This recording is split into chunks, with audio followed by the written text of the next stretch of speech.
Hey, stoned wrestling fans. If you haven't heard about Anchor, it's the easiest way to make a podcast. Let me tell you why. First and foremost, it's free. Hey, more money for that overpriced dispensary weed. Also, there's creation tools that allow you to record and edit your podcast right from your phone or computer. Anchor's also going to distribute your podcast for you so it can be heard on Spotify, Apple Podcasts, and all that jazz. You can make money from your podcast as well with no minimum listenership. Yo, it's everything you need to make a podcast in one place. So download the free Anchor app or go to anchor.fm to get started. But maybe smoke first, because that's always good.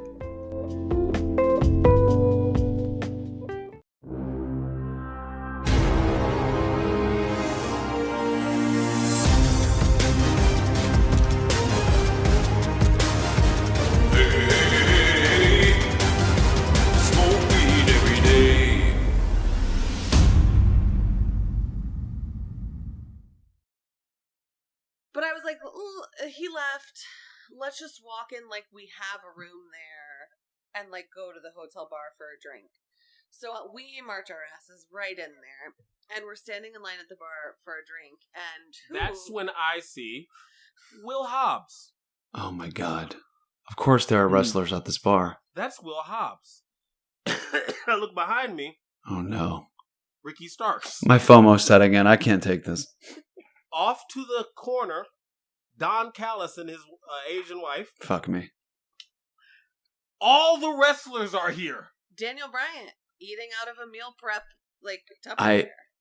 You did not. Anna You did Jay not is see in Daniel front of Bryan. me, ordering. Who? Anna Jay is in front of me, taking too long to get her order at the bar. Oh my Miro god. walks by me in a salmon sweatsuit. That motherfucker is big as a house. He is all walls and shoulders.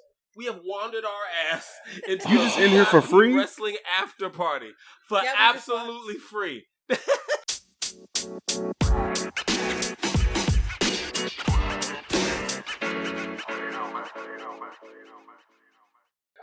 Yeah! Check I was 1, there. 2. You were there. We were there. We did the damn thing. If you Oh, my weren't there, motherfucking God. I'm sorry. But you know who wasn't there for the past few weeks? Us. Oh my gosh. Is this thing on? Check 1, 2. Hello out there. Disappear like Bray Wyatt after his damn WrestleMania match. Yes. Gone. Yes, we're like your friendly neighborhood dealer who tells you he's going to show up in 20 and then ghost you forever.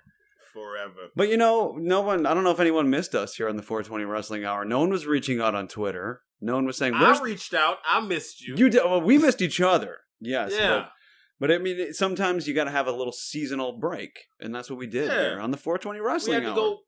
We had to go get some fans in Denver, my man. Like, all our new Twitter followers in Denver. That's got to be the Twitter gimmick, right? We just got to go to house shows and report on them because people on Twitter love that shit. Who knew that because house shows are house shows? They just want to know what's going on. Happening. People care. People fucking care. They care. And, yeah, that was incredible. But yeah, we have a lot to catch up on. It's been several weeks here on the 420 Wrestling Hour. It's the home for stoner wrestling fans. If you like to smoke weed and you like to watch wrestling and you enjoyed Ariam's reporting from the Denver house show from a few weeks ago and it's your first time listening and you like to smoke weed and watch wrestling, well, hey, welcome home. And I'm one third of the hosting panel of this triple threat stoner team.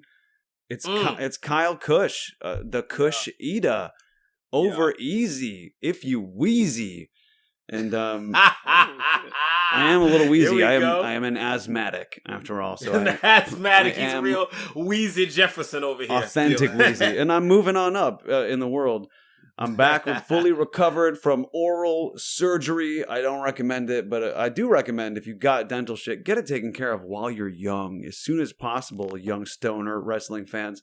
But you know, the good thing about oral surgery is it kind of gives you a mandatory tea break. And I was a daily stoner, as you know, on the 420 Wrestling Hour. The intro is smoke weed every day. And that's what we try to do. So I didn't smoke weed for a couple weeks. And that's not enough to completely flush it out of your system. I think you need more like a month to do that. But the tea break was initiated, and it's making the weed last longer. It's making the highs more intense, and I'm trying to keep it that way, but it's hard. I'm already falling back into my old habits. But yeah, it's Kyle over at Easy Kyle Kush. I'm smoking today on a beautiful hybrid from Cresco there out of Chicago, Illinois. It's the Slura Crasher.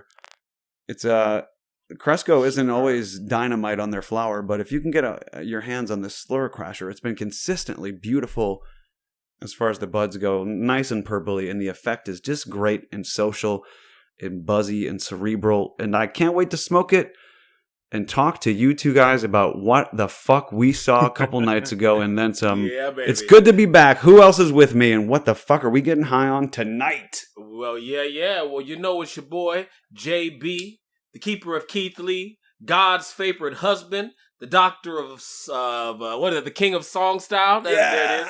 Yes, the doctor of nugonomics. Is that? I can't remember if that was mine or one of yours. No, it's yours, dude. You're the man of words. All right, you got the words. All right, baby. The $1 Million Man. All that good shit, baby. We out here, the impact driver, driving right into your esophagus, into your uvula. We got to get all those new Denver fans. Yeah, I box up uvulas in this bitch. Make it talk to me. But I don't know if you guys can't see this, obviously, because it's a podcast, but he just did the, like the boxing fucking... The speed bag. Motion of the Arsenio. Boxing, the speed bags. That was a great impression of the sound. I have to give it to you, baby. That can't be glossed over. That was incredible. Hey, man. A man of many talents. Voice actor supreme. And I am out here smoking on that lime skunk. Ooh. Keeps you awake. That lime skunk. And it has some numbers for you. He is the sativa of the show. That's really, baby. I keep it energetic. And I got 86% THC. Ooh. I got 1% CBD. Ooh. And God damn it, it's been a long time. But finally, we have one high JB. Let's go. We in the motherfucking house. Man, I needed that back in my life. Yo, what up? It's Arium, a.k.a. the Canarium, a.k.a. the Stone Cold Stoner, the indica of the program. You know it. Your Highness, King Toka. You can't THC me because SummerSlam's over and my contract's up. He gone. We've seen enough. You have seen enough. I forgot how to say one high JB, but I missed that so fucking much. Where was your timing? We gotta get our rhythm back. It's so bad. I'm so damn high, and I'm high off some new shit. I have a new dealer. I just got back to Chi-Town. Got a new dealer. I'm on some Silver Haze tonight. Silver Haze, which I think is a sativa. JB. So watch out. Come to me now. Watch out. Bring that uvula closer. Oh my god. You're back from the land of legal and cheap weed. I hope your new dealer is not making you feel too bad about those prices. It's better than I would be feeling if I was at a couple dispensaries that I won't name. Name them, shame them. Sunnyside, dispensary 33. Yes. I can't afford you. What you man. think? You think I work in Old Town? No. Motherfucker, I gotta sell crack to buy weed at these dispensaries. Shit don't make no goddamn sense. It really doesn't. What is happening? It's ridiculous. This wasn't the way it was intended. I'll name them and shame them. It's Sunnyside. I mean, in anywhere. I mean, like, I won't say the specific town it is, but the town it is in Illinois, outside of Chicago, it's got a monopoly on the market here, and they price gouge in relation to other stores that are on there. You can look at all of their menus, and I'm like, okay, this is so shady, but it's capitalism at work, and that's why it's honestly why there was a select group of home growers who were not ever for commercial legalization because they saw this in the cards. But you guys still listening? Smoke local. Hey, it's a weed talk and right now. Wrestling podcast. We weed start part. off with a little weed and we get to the wrestling. It's coming. Yeah, you better smoke local. This is what we trying to say. If you of age, smoke local. Absolutely. And Donate to a school and the smoke rent local. is too damn high. It's Too damn high. and it's not a It's straight too damn edge. high. It's not a straight edge podcast. CM Punk's not a friend of the show, but he is a No, friend. he's of the not. show. He's a friend of the show because not a it's friend of because the it's a Chicago podcast. Yes. Yeah, it's a Chicago-made podcast. Chicago-made Chick Magnet stoners. and Cookie Monsters.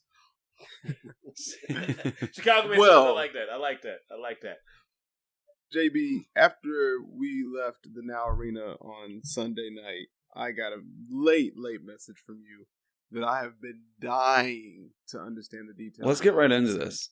Please. I mean, I don't know please. if we can get into that just yet. No, I mean, I can tease it because I just know some things, and I've seen some things, and I might have to bring my super high flexible wife to come tell you them things later. But you know, that we got before we get into what happened after the show, we got to get into what happened at the show. We were at All Motherfucking Out. yes, this is We did that shit. let's tease the post show drama and revel in the fact. Just because I know what kind of sweatshirt that MJF likes to wear. Huh? Sorry. Moving on. Teaser. I don't know. It Sorry, involves sorry. MJF somehow. Sorry. I'm so sorry. Moving on. But yo, all the motherfucking out. So if you're a first time listener to the show, all three of us were there.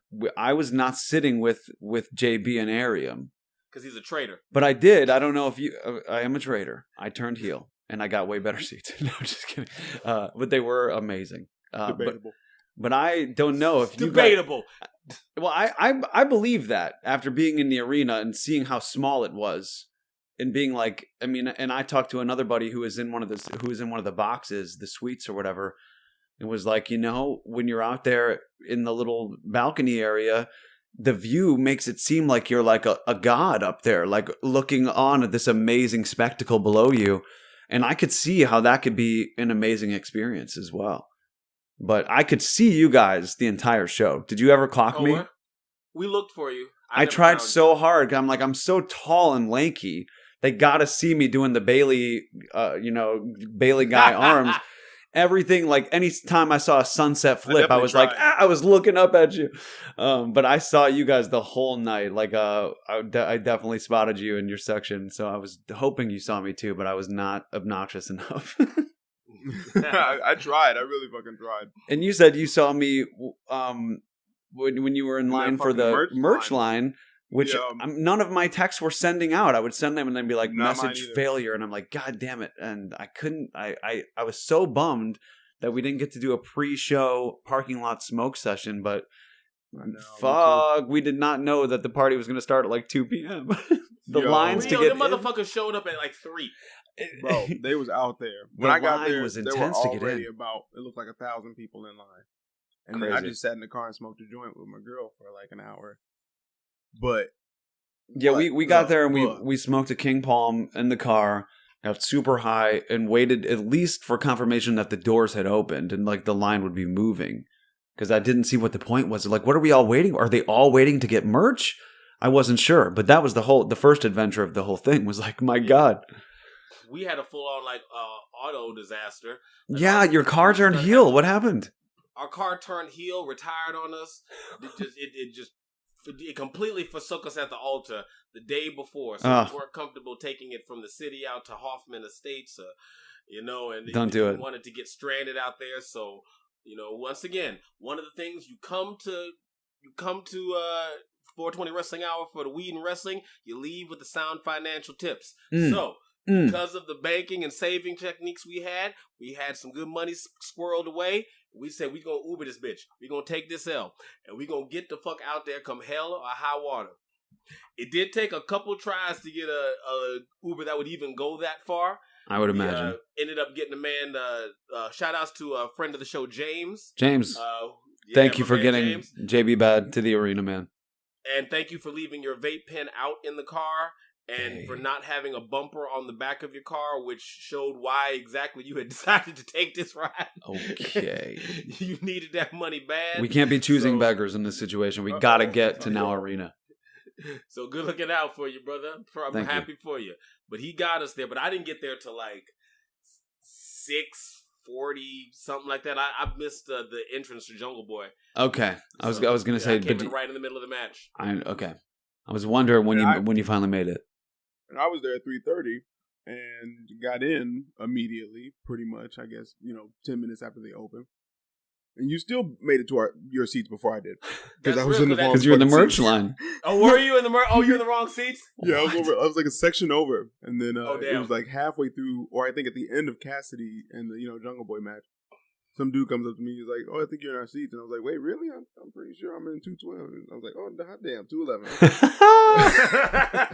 We had some people in our. That's when you seats, slipped the too. card. Yeah, 420 Wrestling Hour. I'm very high right now. Not bad. Not bad. Yeah, we so it was a found good each time. other.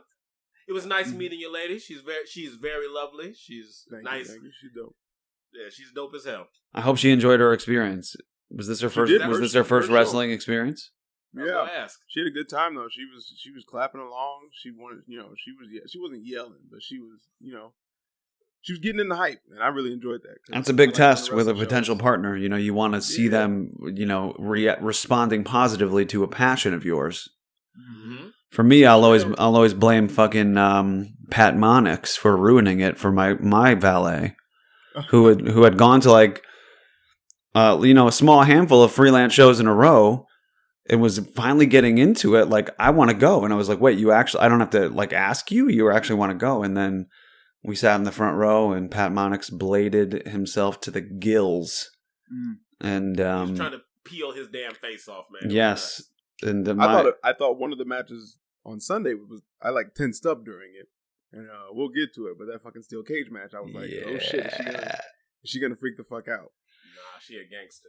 Yeah, she's Gee. I'm thankful. Mm. And how them gummies treat everybody. So that's Oh one of my the benefits to sitting with the team. We were passing gummies back and forth. yeah, I missed out on the gummies. See, if you would have seen was me great. like I saw you, you could have thrown them down to me. Facts. Pretty sure that would not have ended well. Although that would have been like the most baller moment ever. If I threw you down a gummy and you snatched that bitch out of midair. Oh my god, That's our commercial. that would have been That's amazing. real. You just standing there. You wouldn't even have sat down. You would have just sat there posing with it. So were there certain moments that were heightened when you were like, the gummy is kicking in at this moment, and wow, I can't believe where I'm at right now? Or did it make you a little more? Did it hinder the experience? Oh no. I don't think it hindered anything. I think when things were slow and like rightfully slow, I disassociated a couple times, and that was mostly during Moxley and Kojima a little bit, and then also QT and Paul White for sure. Oh yeah. I mean, like them bitches were stronger than a McDonald's Sprite, so they gonna get you together. Yeah. Well, I'm jealous I missed out on those. Had me reaching down for the hot dog I already ate. So you had a hot dog. You took 38 minutes off your life to have the hot dog. I was trying to Sorry. do that Okay. math. So what's 3? So 38 times 3. I'm not. Took a whole Care It's my Bears understanding movie off there'd of be his no life. math at this show.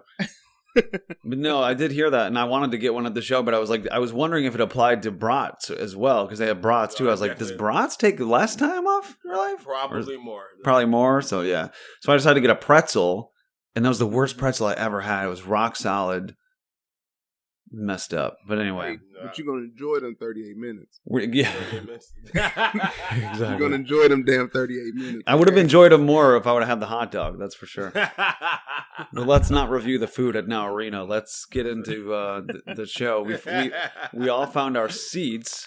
I was down in 116, row 4. You can find me pretty much throughout the whole show on the hard cam. I did not know I was in the hard cam. I thought I was on the other side, but I was on the hard cam. So That's pretty cool. it was. That's why that was why your seats were premium for sure. I mean, it was more money than I'd ever spent on any wrestling thing. They were resale, obviously not the original ones, but I would say after the thing, it was a worry of mine that it wouldn't be worth it. But my God, was it worth it?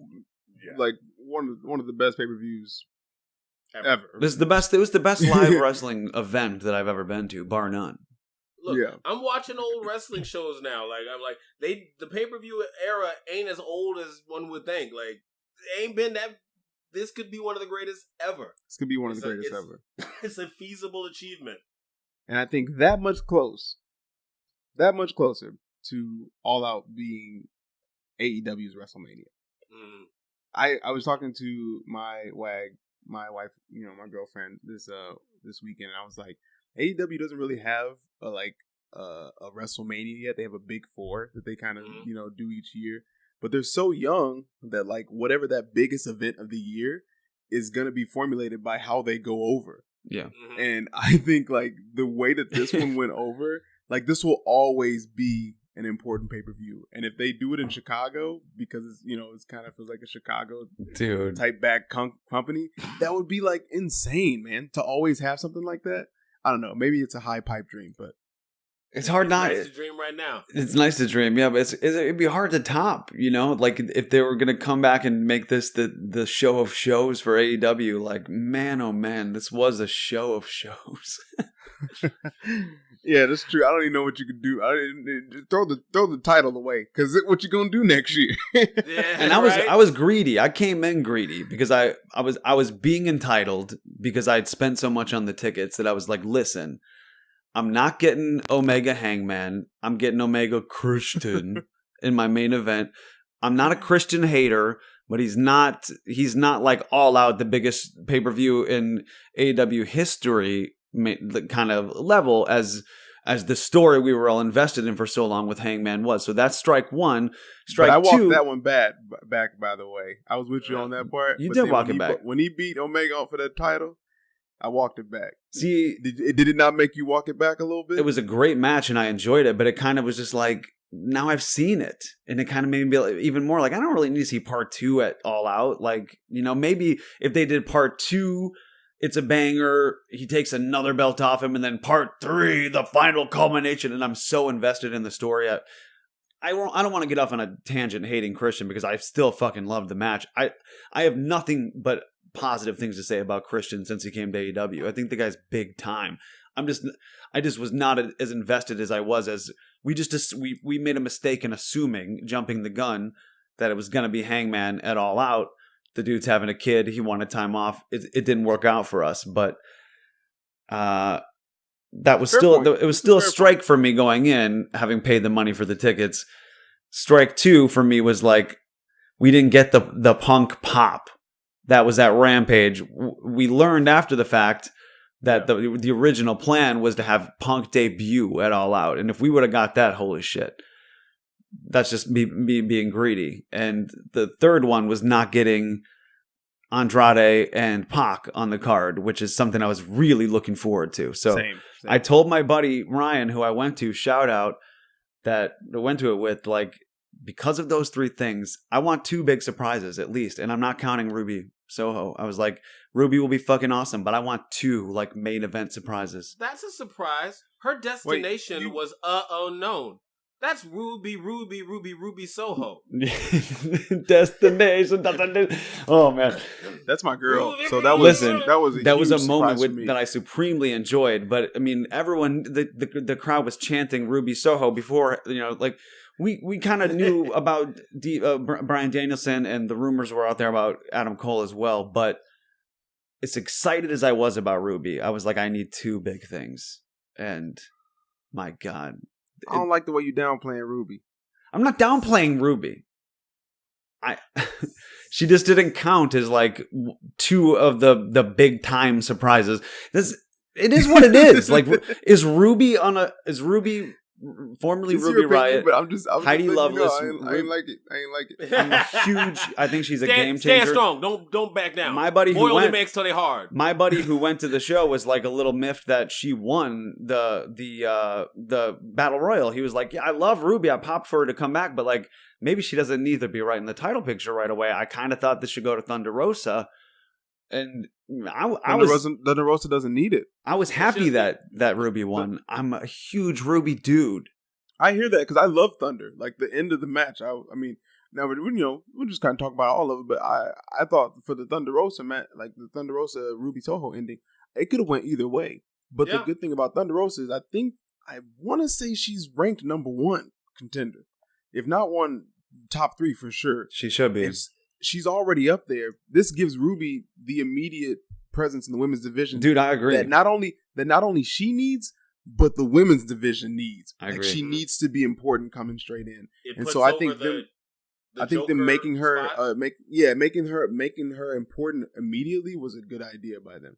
I do understand what you mean about Adam Cole and Daniel Bryan, and yes, there is a different caliber of like milestones You can't. and accomplishments Here's how I'll. between the three.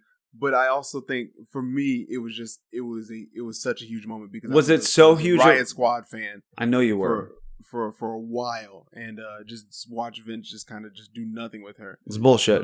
Yeah. The point it is, was big. It was as big. exciting as it was, would you have Yeah. been happy if that ended the show?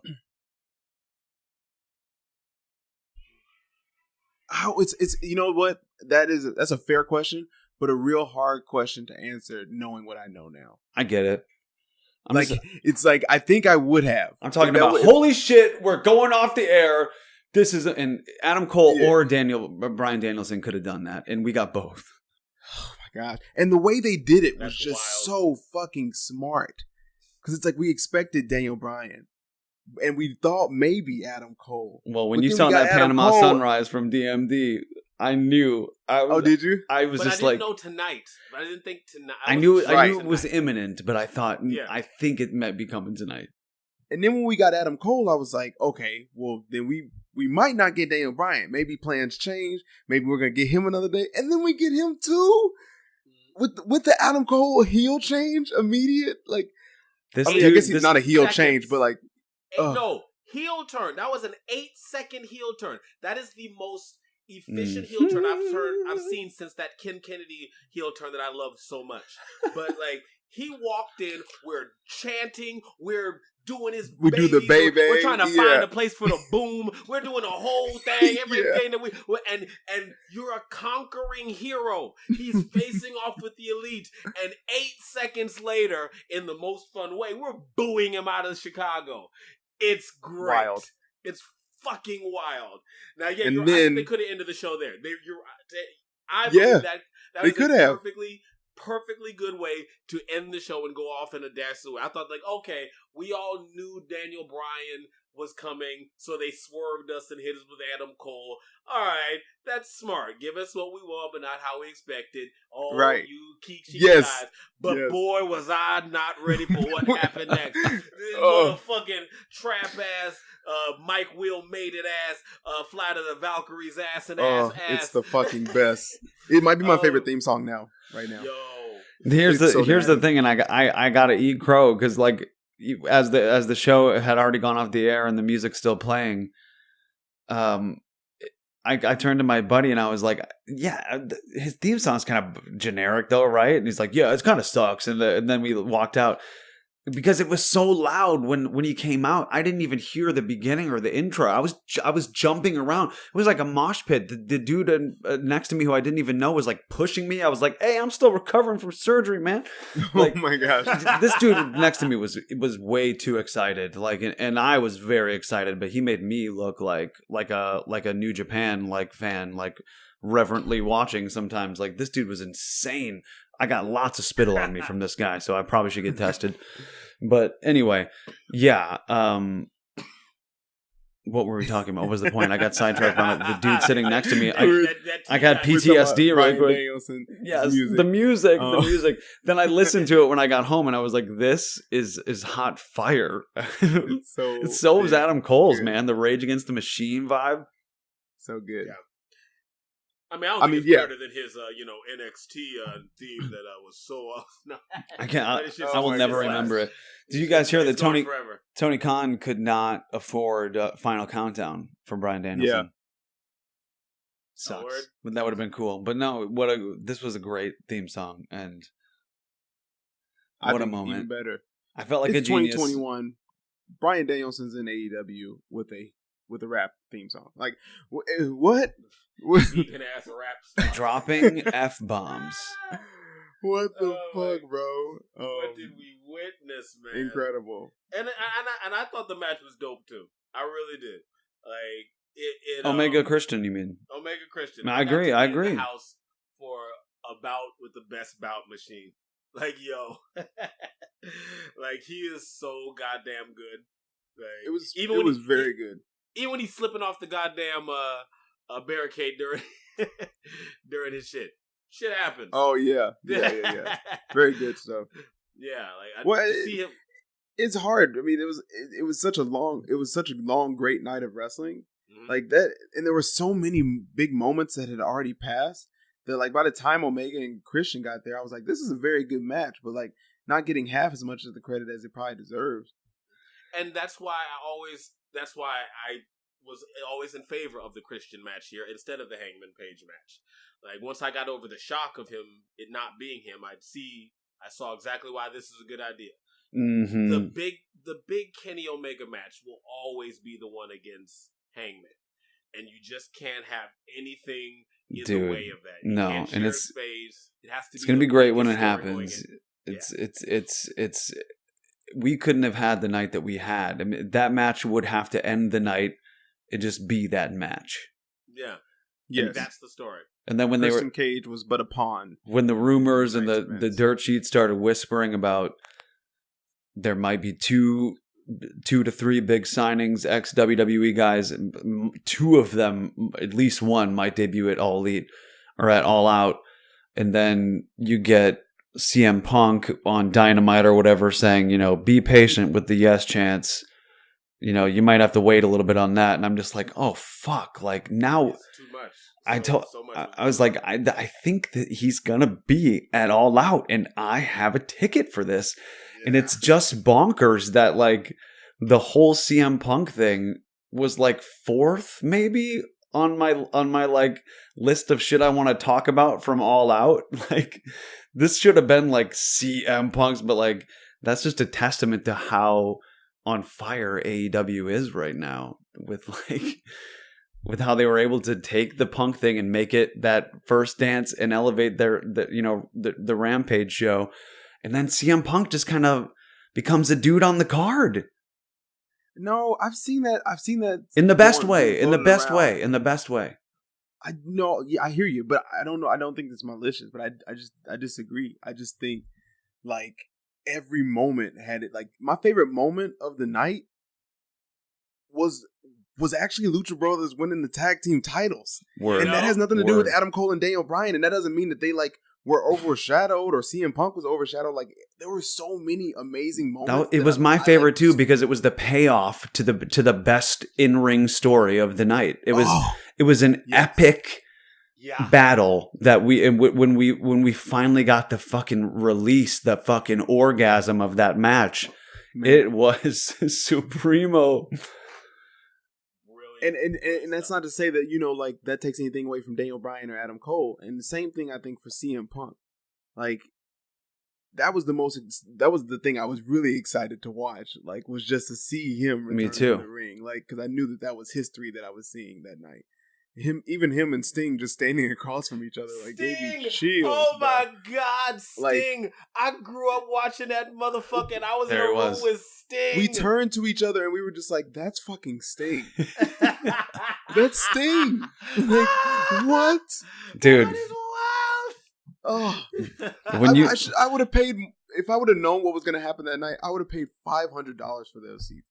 Like, I will never trade that feeling. Same. Like when you so see many things. When you see Sting in the ring afterwards with CM Punk, and they're all doing the little square off, and they go to a wide shot, you can see me with just like my hands on my head, just like rocking back and forth, just like I can't believe I'm here seeing this. I cannot. But I had to rewatch the show yesterday when I got home just to like watch myself the whole time, like make sure I didn't like pick my nose, do anything. I was like, I didn't know I was going to be on TV this much. Most of the time I'm blurred out and my head's cut off, which is great. But it was my point was like when we going into the show, the main thing I was excited about was CM Punk and Darby Allin. Yeah. And after the show, when we were recapping it in the car, it was like the fourth or fifth thing we talked about. Right off the jump. And then I was like, I can't believe we're just now talking about CM Punk and Darby Allin. Like that was a great fucking match. But so much happened on this pay-per-view. It's insane. And Darby working as the heel. and everyone going along with it because it's Chicago. Yeah. It's Pittsburgh in general. You know what I mean? He still got his Darby Allin chance. I mean, there was... Yeah, and that's what I loved is like we did our job. We supported CM Punk, and we were behind him in a match that everyone knew we wanted him to win. But at the end, we were still like, man, we hope you know that you are the fucking future, bro. Yeah. You are the future of this fucking company. It was nice that we filled one of the kindest things that we did was fill the lulls in the CM Punk Darby match with cheers for Darby. Yes. Like, shout out to the heels in the crowd who would antagonize Chicago with Darby Allin chants so that we could all chant Have CM a good Punk time. back. Yeah, Absolutely. Like, that's good being good fans. We're you know all what in isn't on being it. a good fan? Shouting what at baby faces while they try to cut promos on WWE. That's gross. bad fan crowd interaction. This is good crowd interaction. Facts. And that's why Brian Danielson, I gotta get used to that, came out and thanked us for shit like that. That's the kind of shit that they're talking about.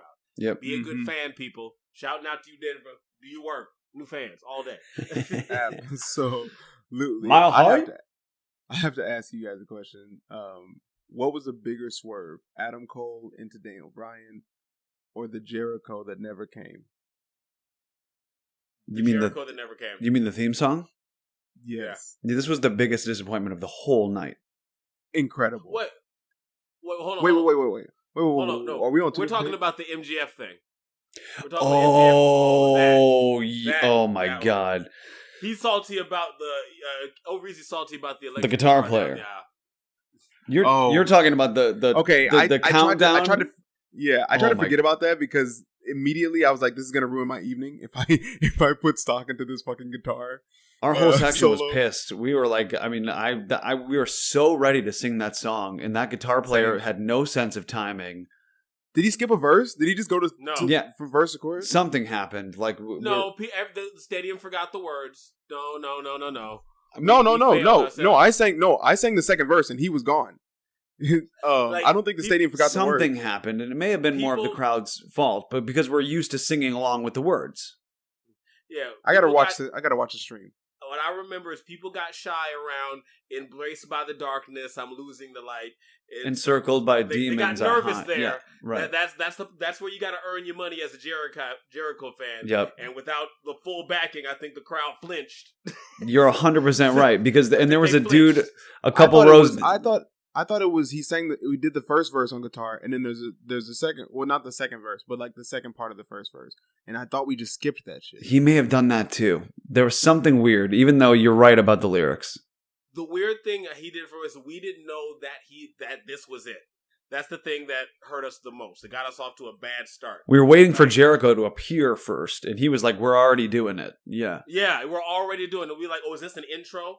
Like, right? Yes, that was not good too. We didn't pick up on that. We're all supposed to be singing by until the second line, and they were already off balance. They should have done like on the screen. Walk back that thing? Lyrics. Didn't they already walk that back? That was only for one night, right? No, he wasn't allowed to have it at all. Like, this was supposed to be a cool, guitar standing on a mountaintop. It was a cool idea that didn't go well. They thought it was going to be like Jimi Hendrix doing the national anthem at Woodstock, and it was the guitarist for Fozzy. Rampage this week on the past week. I don't know. I swore he came out on Dynamite or Rampage this week and had the song. When in his last match with MJF, he couldn't have it, so that for that match, just for that match. So yeah, I don't know. I think this was meant just to be like a cool moment entrance thing, and it just didn't work out. But we got to sing it at the end. Yeah, we got to sing it at the end. Thank God we got to sing it at the end. And that all worked out. But the MJF swerve, genius. And watching it again on the playing it back, like the timing of it and the crowd reaction, what an amazing moment! It was because you had to read the sign. You had to get it. Everyone had to process it. Yes, everyone had to process it. Huge pop from the fireworks. There was like a second and a half of being like, because you got the huge you got the huge pop from the fireworks, and then you see Jericho's last match, and it's like pause. Oh, boo! Yeah, that pause of 15,000 people pausing and going fucking doy is great. great. And even Incredible, though, yeah, honestly. One of the best things I've ever been swerved on. I kind I was of a little figured it embarrassed out. by I was it. like, I was maybe just humiliated. I was absolutely humiliated. It made I me was forget embarrassed. the order in which they come out. Of course, Jericho's coming out fucking second. He made me forget how to be a wrestling fan. Absolutely. And like Absolutely. the guy, God, it's so- a guy behind me was like, "It's MJF," and as soon as he said that, I was like, "Oh fuck, yeah, it's totally probably MJF." But then when I saw the fireworks go, and I was like, "Or maybe this is Jericho's last match, and he's doing it in Chicago, Doing where a his little like recall. first match on TV was, and he's really gonna do it up with like a retrospective of his entrances or something like that." And then as soon as I started to wax poetic about that, I saw Jericho's last match. Incredible. God, Oh man. fuck out of us, man. We were surrounded by some MJF fans. Oh, like real live. And I was I was surprised. next to I was one. like, My beautiful, super hot, flexible wife with no gag reflexes is an MJF fan. No, and but there was one right next to us that was like trying to start chanting. this is the blurring of the lines of adult wrestling fans. Like, we're all three huge MJF fans, the performer, but the character, we all play along in the arena, and we Exactly. are not MJF fans. But these guys are trying to be like ironic, cool guys who are like, I like the bad guy and cheer for him. And those are the worst. I was like, come on, what are you talking about? Like, you really about to chant MJF? Like, I love him. MJF is the best fucking talker right now. Maybe Bar Miro. He can say a lot with very little. Yo, and what a dope opening match, man! My man Miro and Eddie. Like, I didn't expect that to open the show, and it was a smoke show. I really liked it, even more on the second watch on TV.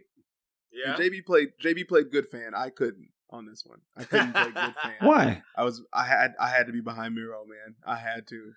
I did baby faces all night. Oh, see, I was cheering for Miro too. I couldn't help it. I had to. And I think he's that kind of heel where it's like he's kind of like too cool to hate in a way. Like he's not really trying to like get the fans to hate him. He's trying to be like, you want to love That's me. true. Come on. No, That's he's true. not. He's terrible. The way he did poor Fuego del Sol, that's unnecessary. Like, Well, that's one thing. No, that's some brutal shit. That's one thing. I sometimes, this is why I was doing it. Sometimes I used to do this for fun. I like to watch Tyson fights and like root for the other guy. What kind of weird Like in exercise my own is head. this? It's a weird thing I would do in my head when I'm really high. I like watch a Tyson fight and I'm like, nah, see, you gotta work the jab. Just see, you can get him on the outside. Just tie him up. Knowing full well none of this shit's gonna work. So I was able to channel that for my man Kingston. I was gonna say that must really help you as a pro wrestling fan, suspending your disbelief all the time. It's practice. Especially rewatching a lot of old wrestling, it really helps you be like, I don't really care who wins this. I'm just gonna cheer for the guy I want. Yeah. Absolutely. Well, yeah, Good that was shit. a nice little match. Fuck that ref. Like fuck the ref. Fuck that ref. Fuck it. The ref had to make sure that the turnbuckle was regulation. I tried to That's some explain this to bullshit. you at the Now Arena. He had to turn his back. It was the right moment for him to check it. Fuck you, my guy. You know, Fuck you. call stands. Touchdown. Fuck you, my guy. Now, was the turnbuckle was that baked into the planning of the match, or was that an accident that happened during it? Do you think? I think since it was part of the finish, I think it was in the match. Yeah, that's what I go thought back. too. And I'd heard some podcasts or whatever who were like, "What a genius way to take something that happened on accident and bake it into the story of the match and everything." And I was like, I think that was part of the story, I think but that was either way, it I was mean, great. Well, nice work then. That was just good, smart booking, and then some shit Yeah. we didn't see. But speaking of some good booking, I do want to go back to the Jericho MJF match. Yeah. The dusty finish, and when with Chris Jericho's leg on the rope. Yep. And I don't know if they covered this part on TV, but it's very so apparent good. in the ring that Wardlow cost MJF this match, because that ref was only there to see the leg because he was out there fucking trying to get Miro and Jake Hager out of it. Yeah. Like I clocked that it was just a straight shot from where we were. He was getting them out, and he looked back, and that's when the 1, 2, 3 counted. and he was only out there to deal with Wardlow. Oh, shit. I didn't even think official about that. referees. Yeah. Yo, that's fucking cold. And I'm pretty sure they Oh, told that shit. story well, commentator-wise, when I rewatched it. But from where I was more noticing that his foot was on the rope and not really noticing why the ref was distracted. So, And they did a good job of distracting her, but like having him out there for a reason, right. And that and Ward and MJF ultimately being his own undoing. Yeah, Good shit. JR or Shivani, one of the two, pointed out, like, and that's why we have a second official on the outside. That's why it's such a good idea. So they definitely nailed that home. It was a His booking was good incredible. touch. Another great fucking finish. Mhm. Oh, insane. Just smart. Shit. So cool to see Miro live and up close and personal.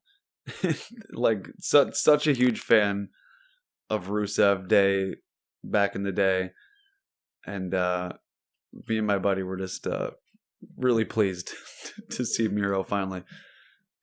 Hells yeah.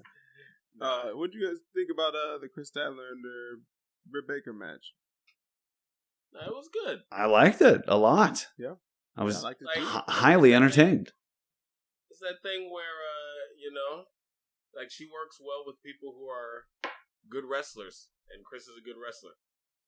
Yeah. Yeah. Fact. Yeah, I love. I like Chris Statlander a lot.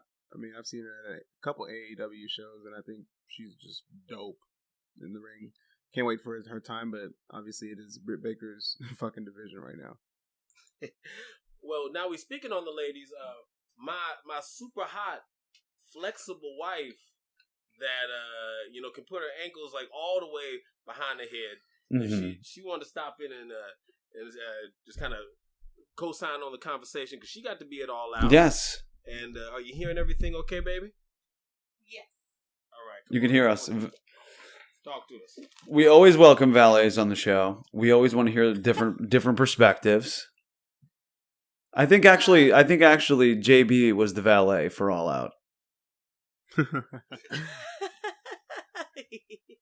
I was the valet just helping out. But you how was because we talked to JB's wife after Raw, and now you went, which was just a Monday Night Raw, and now you went to quite possibly the best pay-per-view of all time. How do you feel about these shows? How would you compare them? Well, it's God. tough to compare because for All Out, I was in fact stoned out of my mind, this is a difference, yes. and I was not. Raw, more sober experience. Yeah. I'm really misdosed on the edibles, so I'd like to. It's important. It's important. To formally apologize to your lady because I was very high and very introverted. I didn't have time or capacity for any sort of small talk. Oh man. Also, we're in the second row in the second level, so it was just one row of people, including a small child between us and sudden death. So I really... That's another layer, yes. It was a different experience. I sort of did that, like, Nia Jax's dad move to get into that little seat, and then I did not move the rest of the time. Oh, man. And because I was so high... She's referencing Rikishi and the Stink Face, if you wanted to know. Right. Yeah, Nia Jax's dad, come on. we got it. So, and because of this one, there weren't as many, like, promos, because at Raw it was, like, literally lots and lots of talking. Very little wrestling, yeah. Yeah, occasionally some wrestling. And this one was almost entirely wrestling with, like, no talking. And Right. you can't hear announcers or anything. So Yeah. I was like, oh, I am in the Coliseum. And these people are telling us a tale with their bodies. Yes. Yes. That's again, what it is. Very high. I love it. Like, Literally, and body storytelling. Mhm. Also, a man jumped off of a cage. That's he did. Oh, yeah. He did. impressive. I actually had an epiphany this event. I was like, pay-per-views are closer to house shows than they are to weekly televised shows because it's literally just match after match after match with no bullshit, no commercials. Yeah. It's true. a It good bang felt for a your lot buck. like a what's the one we go to? Freelance. It felt a lot like that, Yeah. but like times 1,000. That's a good way to look at it. So, Well, were there any Well, yeah, so go what ahead. was your match of the night, KB? Highlights. Well, And why I mean, was it? obviously the Why cage was it the tag team match? yeah, obviously the cage match.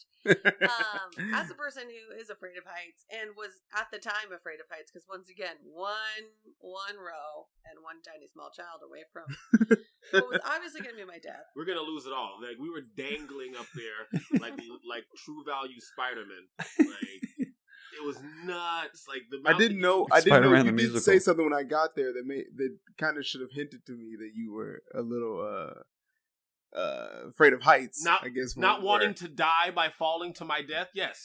Because I think I was like, I'm going to be standing up a lot. I apologize, and JB was like, I won't be standing up at all. Oh, I certainly did not. Which wasn't true. I had to pick and choose. No, I saw you up there did, dancing did. after CM Punk won. I know I saw that. Mhm. Like, I can't be up here for all of them, and especially with the amount of edibles I was in. Like I took two of the big ones, which was like, how many did you take? You said they were 50, so they were like 12 and a half a piece. I probably took like 17 and a half. Wait, what am I doing what my milligrams? math right? You or whole gummies? What are you talking How about? many like pieces of the gummies did you take? 3. 3. Okay, so I took 2. Those pieces are one of. That's why- or is that's one the of math I mine was just cut doing. to fourths. Of course. Yeah. The fourths.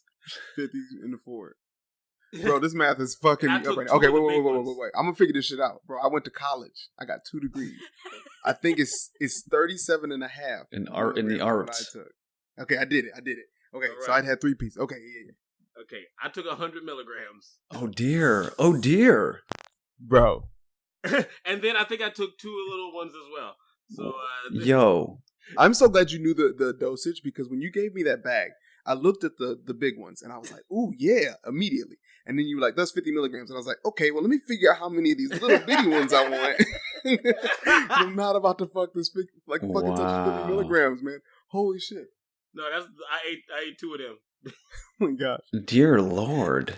So yeah, that was a little that would have got a little psychedelic. Fucking baked. I love It it. did for a while. A couple of them times I stood up, I was like, "Oh my god!" Yeah. The two of us, like, and also we went in on the wrong side of the aisle, so we had like more people to climb over. Excuse me. Oh, no. Excuse me. We just Excuse looked me. like fucking high mountaineers, just like up against your eyes. There's a goat just hopping by, and here are the two of us high assholes, like Oh my god. shimmy and die as slowly as possible. I saw the fear in your eyes, babe. You were trying to lead and be strong, but I saw the fear in your eyes. And also, like, Hey. we weren't like holding hands because I didn't want to bring him down if I go. Like, I was literally like going through Hey, that's good right there. That's fucking reliable. So do we need bigger guardrails at this arena or what? They had Yes. nothing for us. It's There was steep. nothing. It's a Yeah. little It steep was up steep. there. I ain't gonna lie to you. It's a little steep. They're not lying. This isn't safe. It makes it good because you're like up rather than like farther back as far as viewing. But yeah, as far as walking down them damn stairs and Death standing up, defying. yeah, you could definitely fall over that banister pretty quick. And die. And Yeah, I'm then- like shocked more drunk people have not done that. Yeah, But maybe it was just because I was very high in paranoia. Oh fuck. We were Quite possible. tasting death. They should No, I know hold there's- some I Trump know rallies there's at other this matches, place man, arena. but your husband has teased me for far too long now, and I need to fucking know about what happened after I left. Okay. Okay. Let me set the stage a little bit. Okay. Please. Story time. So we had some car troubles, as we mentioned, Mhm. and because for sound financial decisions, we powered through. We said we're gonna Uber that bitch out there. Round James trip. came through for us, aforementioned. So we enjoyed the show. Y'all head out. We have very limited amount of battery life left, Mm, and a yeah. long way home. Ooh, this is how horror And movies also start. There's like, and there's like thousands of people at this arena also trying to get an Uber in Hoffman Estates where there just like aren't Ubers. Drunk zombies. Yeah. So we walk. to Duluth Trading, which is across outside of The now Trading Arena. Company. and just we try to order Uber there till my phone essentially dies. Oh no. Then we see a Marriott off in the distance. It's about a mile away. Yes, like a yep. like a beacon of hope. Saw it. And I was like, we can at least charge our phone. So we go there. No, we don't just go there. We- We walk a mile uphill. We do. Yeah, we it's absolutely a It walk. looks kind of close, but it's a walk. It's not close at all. no. We literally high as fuck. Remember how many Very, milligrams very are in us? So many milligrams of weed. This is the 420 Wrestling Hour. This is why the show is made. And we are walking uphill to a dying phone. We can't even get service in certain parts of this. Yeah. Over bridge, over hill, over dale. Like, Yeah. like it's the wildest thing. We're passing people just strewn about on the street. Yeah. Just assumingly they're doing the same thing. We're starving. That motherfucking 38 minutes you took off your goddamn life, I've never wanted to lose a half hour myself. I was so hungry Oh for no. that Wouldn't damn wish hot for it dog. back. Wouldn't wish for it back. Man, so we were starving. Yeah. We finally make it to the Marriott. Yeah. I leave my poor wife to go scrounge for food. In the meantime, was I mistook for a prostitute? Yes, I was. In Hoffman Estates, What? at the Hoffman Estates Marriott, you were This is the mistook thing that happened. for a I'm professional. running across the street to buy a charger, some food. I get 2 Lunchables and a pack of Twinkies, and I'm bringing them back with Oh Diet my Coke God. and a Snapple. You know, so that's the food I. You scrounged found some for. Lunchables. People over there waiting to get Ubers and Yeah. shit. And we're at this Marriott. People fly from all over the world to come see All Out. This is the biggest pay-per-view in forever, the best one forever. I am positive that Marriott is booked the fuck solid. I actually made a joke on our way out of the arena, like, man, it'd be nice to just fucking stay at that Marriott right now. And I was like, man, just going in and be like, can I get a room? And we were making a joke of the whole staff, like, laughing like Jingle All the Way when it's like, I want the Turbo Man, and they're all laughing at Oh him. my gosh, Like- I fucking love that movie. Well, it's classic, but There's a reason why we're It's tethered right now phenomenal. in life. Sidebar, Thank you but so much for anyway. saying that. Yeah, so so- was there vacancy? Well, we were like, if nothing else, we can charge my phone and like wait it out. Eventually, we'll get an Uber. Yeah. So, and I am, a white woman, so I feel pretty good just walking in wherever I want. Yeah. And I'm in a really loud jacket, which I feel played a part. Yeah. So good. And this might shock the listeners, but JB is in fact black. I would What hope it so. is- He just said nigga like 3 times now. This would be a whole different 3 whole times. Can you imagine if that was the reveal? That's how our listeners know. I'm I've said it 0 baby! times, so they assume I'm not. Well, for that one fan that Um, listens to the show just because they think JB is white, we're fucked now. So thanks. Yeah, we're really Thanks, fucked. y'all. But for that reason, being a black man in America, JB doesn't necessarily like to just walk into a place and I have a special Karen power of just being able Mhm. to. I know it well. It's a cloak of Karen. Cloak of Kyle, I know it too. So I was like, we can at least charge my phone. And there looked like there was like a bouncer outside the door because there Oh, was God. like smoking by the door, and he kind of got them to leave and was like standing by the door for a while. And I was like, ooh, I wonder if there's more of us who are doing the same thing. But I was like, ooh, he left. Let's just walk in like we have a room there and like go to the hotel bar for a drink. So we march our asses right in there, and we're standing in line at the bar for a drink. And That's when I see Will Hobbs. Oh my God.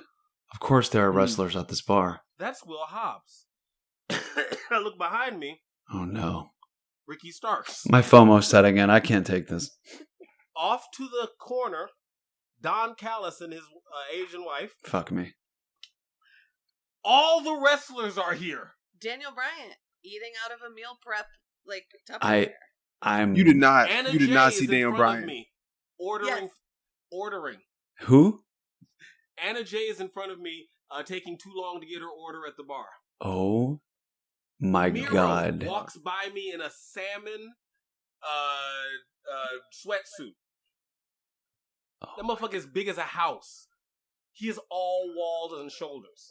We have wandered our ass into You just in here for free? wrestling after party for Yeah, we just absolutely free. How did y'all even? How do you wander into a VIP? How do you wander in a VIP? Because it wasn't that. They're just hanging out at the lobby, the bar. They were just hanging at the lobby bar, and they had like rope. They had things roped off, but You'd think and more they had like you know like around, but like we just wrestling fans pretended would. like we were supposed to be there. My loud ass jacket helped. I look crazy like one of the wrestlers. Was there other Man, was that's there so other fucking fans cool. there like or like I'm imagining I mean, this there were this would be people a at the hotel, but motherfucker, we were not supposed to be there. I don't think we were supposed to be like in there, and we absolutely were. In there. holy Like, shit. That is Everyone like literally. one of that's the coolest thing I've ever fucking heard. Did you make eye contact with him? MJF walks in to the hotel, still selling the back injury from the walls of Jericho. Thank you, Oh shit! The only person still selling it. thank you. I know what Luchasaurus looks like now after the show. Maskless Oh. and all. I looked him up on Google once and I regretted it. He's regretful. He was actually the big dude that we thought was security. Wow. And he was just out there chilling.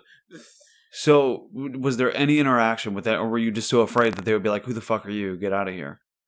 Yeah. You don't do that. The latter. That's You what I have would to have get done. home. Yeah, I would and have had. also like at some point we did need to go home, so we hung out there and like looked but didn't look at everybody, and then Oh my god. plugged my Oh. phone in. When the power came on, it said we had an Uber coming in like 5 minutes, so it was perfect. But yeah, What? so just next the time stay at the Marriott and or walk in confidently. I always I'm- thought I'm- like I think I'm staying at that Marriott next time actually because of that. Like they're gonna do that every time they go to the fucking Nile Arena. it's What like I the don't want fuck? ever want to be that guy who's like hanging out at the main hotel bar trying to get in on the thing, but like wow to just happen upon it and how it was a kind of controlled thing. There wasn't other fans like milling around trying to get pictures and shit. Not really. It's a beautiful let me thing. also say this: like I talk a lot of shit on this show, but I was walking into the fucking arena and Jake Hager was walking right past me, and I bitched up real quick. I wanted to ask him for a picture, but I ain't want him to kick my damn head off or embarrass me.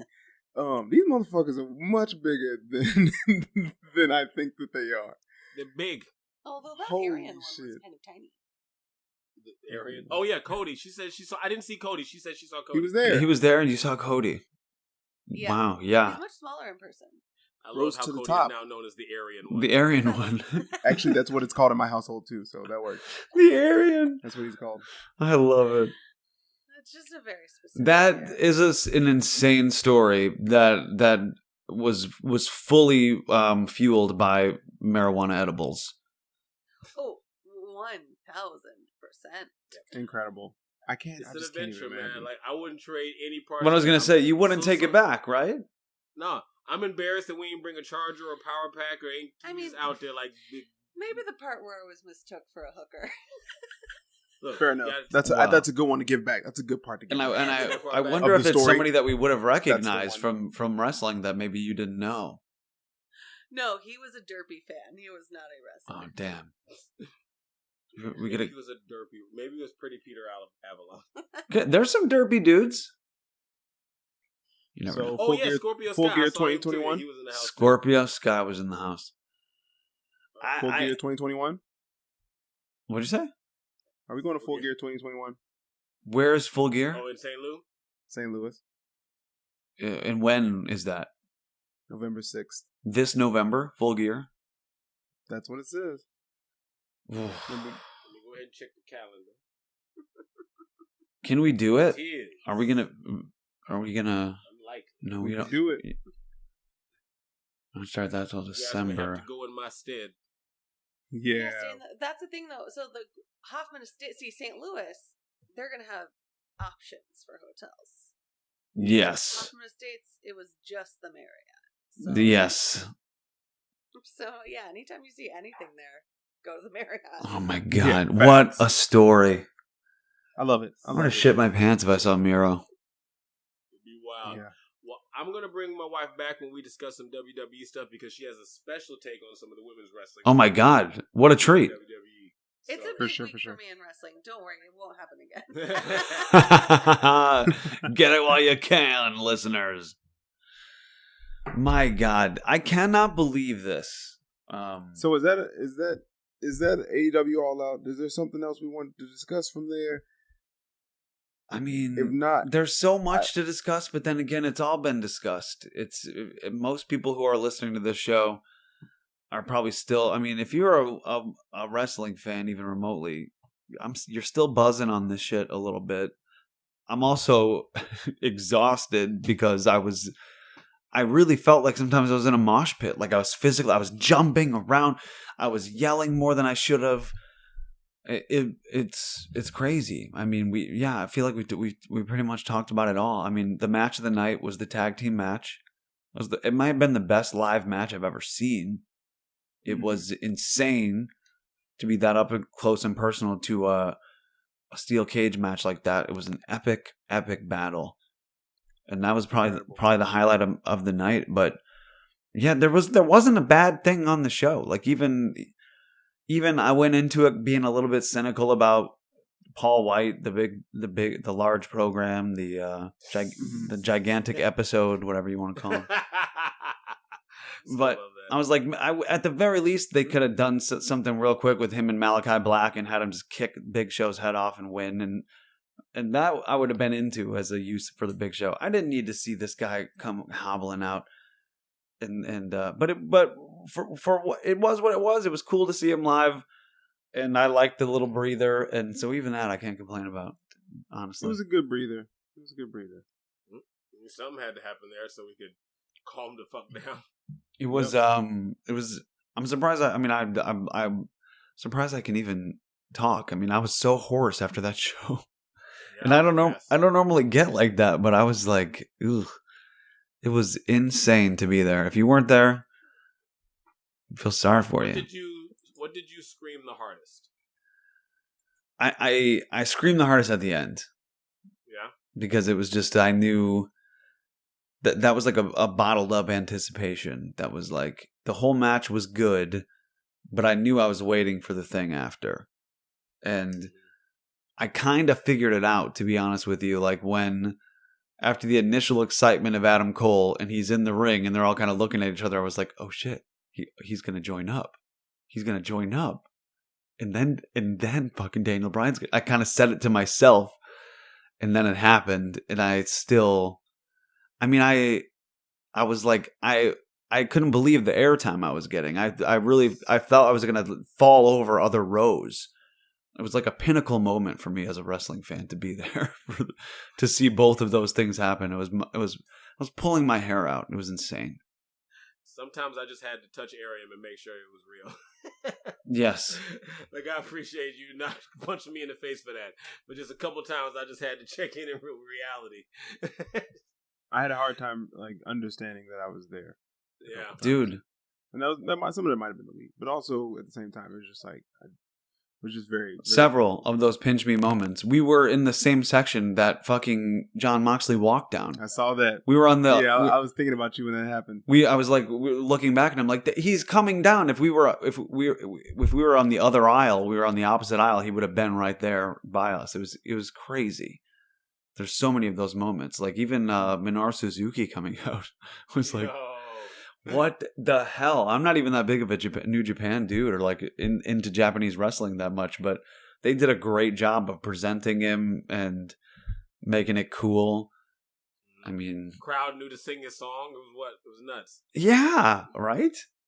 I mean, shit. It was that's some big hardcore wrestling shit. fan. perfectly executed. We'll look back on this for years to come. It's one of those watershed gravity defying moments of I don't even know. We did it, guys. We really fucking did it, did it. man. You know? Set a fucking goal. We got these motherfucking tickets, and we went, and we had the fucking time of our wrestling lives. We got high and we watched wrestling live, and it was Thankful to you guys. I am grateful to be friends with you guys to do that shit. dude. I'm That shit grateful was too. so fucking cold. So we've missed a few weeks, Dude. of stuff.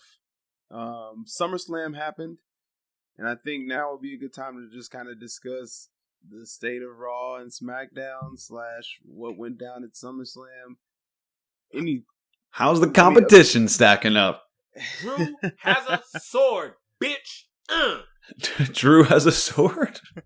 Yeah, bitch. Who in AEW got a sword? Nobody. Drew got a sword. That's true. And that's true. Decapitating motherfuckers. It's really hard. I mean, I had no desire to watch Monday Night Raw a day after being at All Out. I just didn't have any desire, and I still haven't watched it. And I could have today at a couple of different points, and I decided instead to continue my rewatch of All Out. I'm so high on that still. Like it's an interesting thing to go back and talk about WWE because I really liked SummerSlam. Yeah, that was kind of where I was trying to lead it to. But it's crazy to go back because so many people are expecting WWE as a knee-jerk thing to have an answer to All Out and these things and losing these huge stars in Bryan and in Adam Cole. But like I kind of knew like WWE is going to go along with what they did. Maybe as we're going to talk about with SummerSlam, things like Brock Lesnar or Becky Lynch showing up were in reaction to CM Punk debuting at Rampage, maybe. But chances are they were kind of already planning for that kind of stuff. And I still don't think they're really sweating AEW as much as people want to believe they are. But I think maybe at SummerSlam they weren't. I think they might, or they should be now. Like I think they CM should. CM Punk coming was huge, and the Brock Lesnar response was pretty damn dope too. I think the Becky Lynch thing, I don't think that was in response to CM Punk as much as it was maybe in response to the anti-vaxxer, the boss time. Oh no, it's not Vax time. It's not Vax time. It's not Vax time, evidently. Is that what it was? I did not know that. That's not confirmed. That is not confirmed. Oh, she does post some slanging rumors, anti-vax shit on her IG, and yikes. Yeah, she wasn't able to make it for SummerSlam, so who knows? Had a dream. Yeah, I mean the Becky Lynch thing. Like, when did she get hurt? How could she get hurt? She ain't wrestled yet. It did all seem very. It seemed very sudden. Yeah. Sus. So I don't know. But yeah, I thought the on SummerSlam the Roman Cena match was good. The Brock coming. I loved it. I loved Roman Cena. Yeah, that was a really good match. that was pretty fucking dope. I had a lot of fun with it. Lashley and Goldberg, y'all. Dude. So it's a tale of two fans, okay? As a wrestling fan, horrible match. As a black wrestling fan, also a horrible match. the best thing that could have happened for me that evening, honestly. And that's 100% true. He beat his kid up too. He beat his kid up. You showed him beat the hell out of fuck them kids. And I'm glad. You know what? That's his new finishing move. It ain't the Hurt Locker. It's fuck them kids. Fuck Gage. Gage Goldberg, him showing up with his whole football team, taking up the whole fucking ringside with his football team. I don't have any. This kid is not a baby face. This kid is the face of white privilege in high school America. Like, no, shoot on this kid, Kyle. There's no way. Shoot on him. I didn't want to see this kid. Do you remember this weird ass kid when last time Goldberg had a run ripping his shirt off? That was weird as hell. And now he's on here. My son Gage. Like, we're supposed to like give a shit about this like meathead football player looking like my dad's famous, so I'm popular in school. Man, fuck Gage. That dude is a heel as shit. This dude, I could not hate him more. And I hope that I'm not alone with even like some of the lowest common denominator of WWE fans who can't be like, oh no, mean old Bobby is beating up Gage. He's a good old American apple pie eating boy, plays for the football team. Like, no, This guy is not a good guy anymore. Not in today's America, 2021. Fuck Gage. I am worried though that our black champion will lose his belt in another country Because he's going to defend Gage in Saudi Arabia. You saw him. Second time, Lashley. I don't know if you're gonna be that lucky. No, he was really pissed in that little promo when he was on his way out to his car, and he was like, "Oh my god, it's not truck promo." the truck promo. Yeah. We'll be talking about this for Kill you. 50 years at a time. When he threatened this man's life, he's gonna murder Bobby Lashley in defense of Gage. Well, let me ask you this: like, who do you the think way you say Gage. Gage, my son, Gage. so much venom? Who I do you need him think would be a good person to dethrone Bobby Lashley? Brock Lesnar. Wrong show though.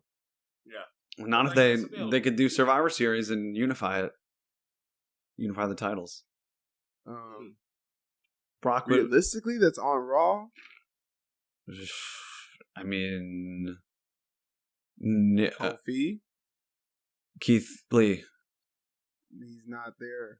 He's just not there yet. Say it again. Keith Lee. He's on Raw. What do you mean?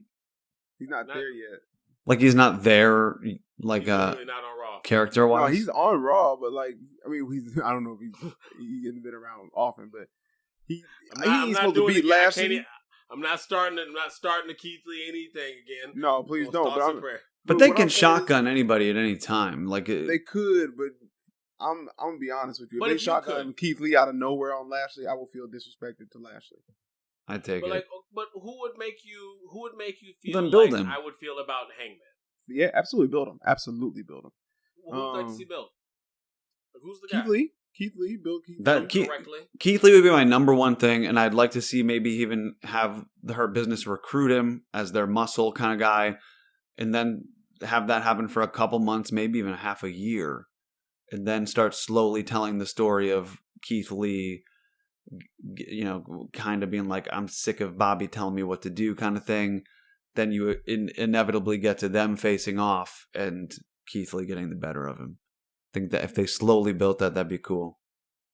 Yeah, But because I really don't know who else could take it. I off. can't think of anybody else at Raw off the top of my head.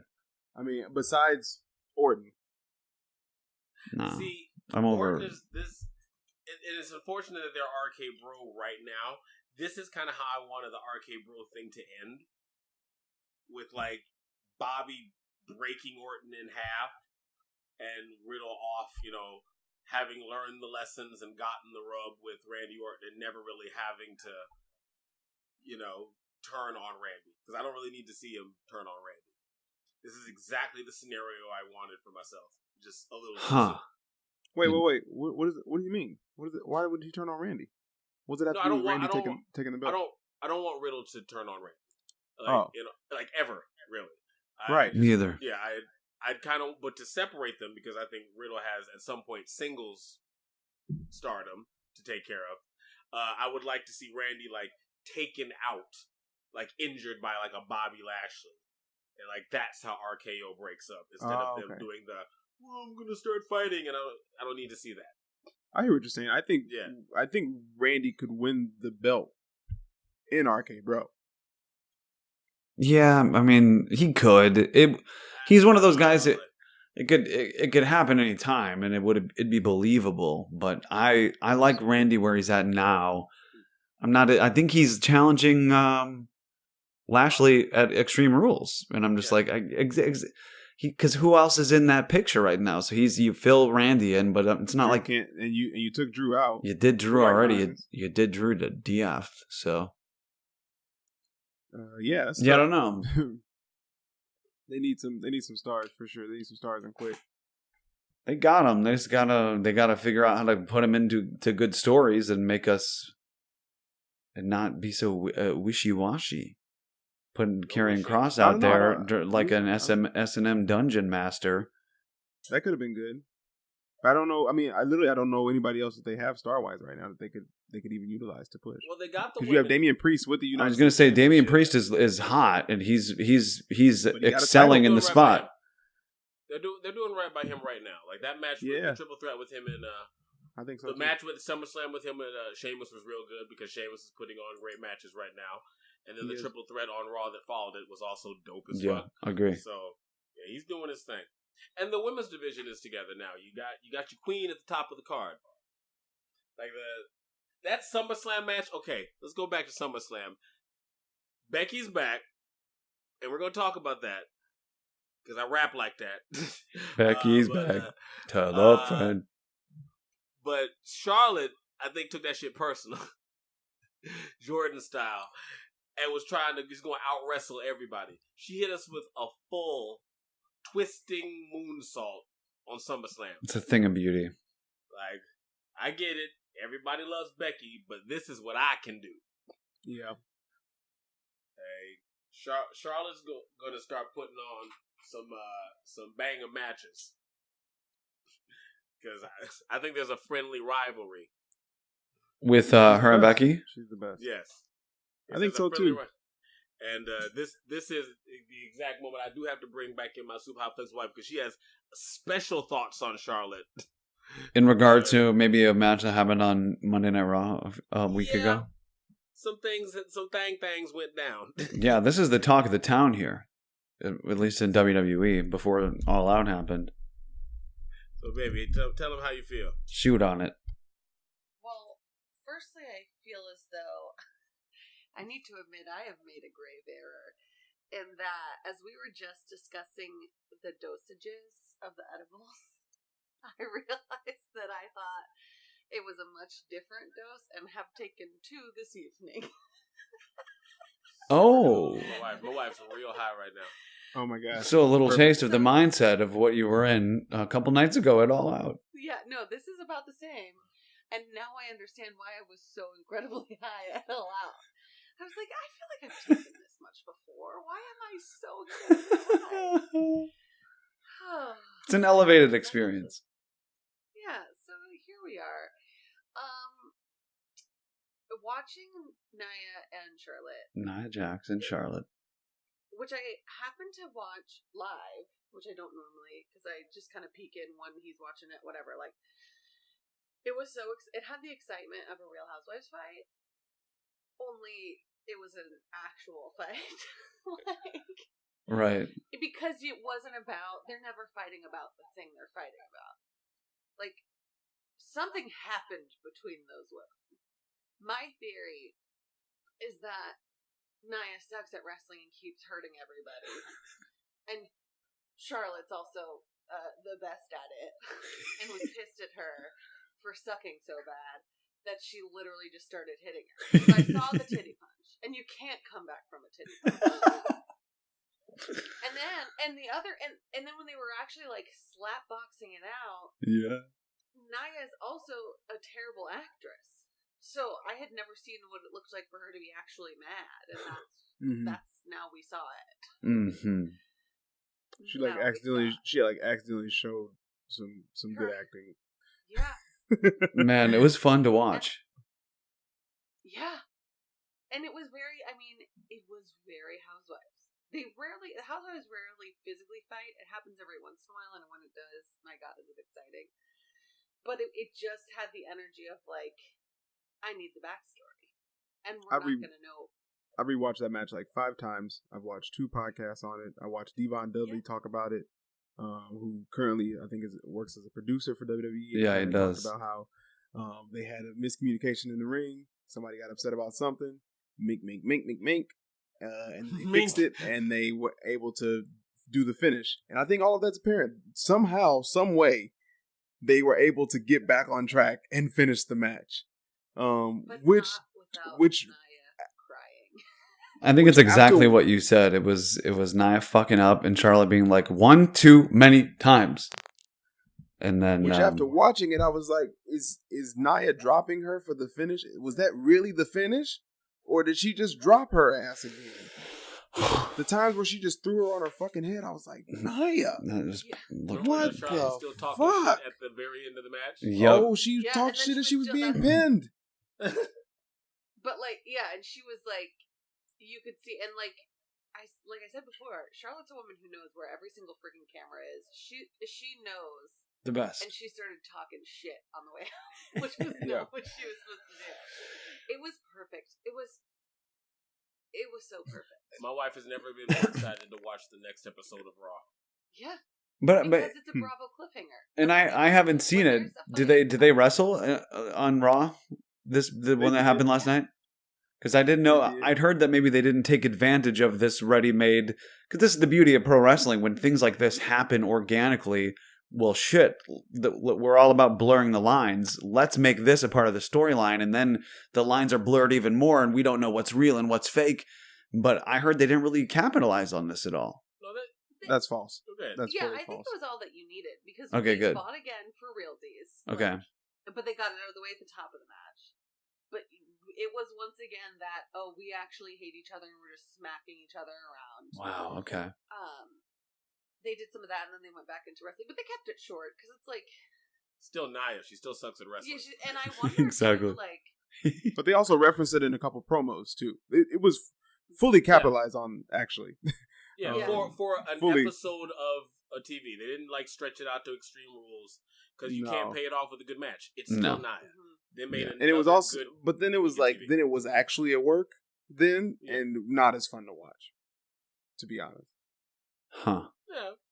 Second But match it through, did I was pay like, off okay, the- now they're really trying to work the shoot, and it's not a work shoot. No, It was you- a I shoot, mean, and once now it's again- like Shoot trying- themselves into a work shoot, but the work shoot didn't shoot themselves into the shoot. How many shoots could a work shoot shoot if a work shoot shoot? There's a lot of industry terms we're throwing around here. I've been in the biz for 30 years, so I can tell you. Is it Broken Yeah, Skull but says? Nia's eyes- So now when you did went not for the lie. leg, I'm sorry, KB, you go. Oh no, I just think like once again you can tell from Naya's face because it's the only time it's truthful is that it's real. Yeah. Like That's how. Charlotte's a good enough actress and her character is a bitch, so it's like Yeah.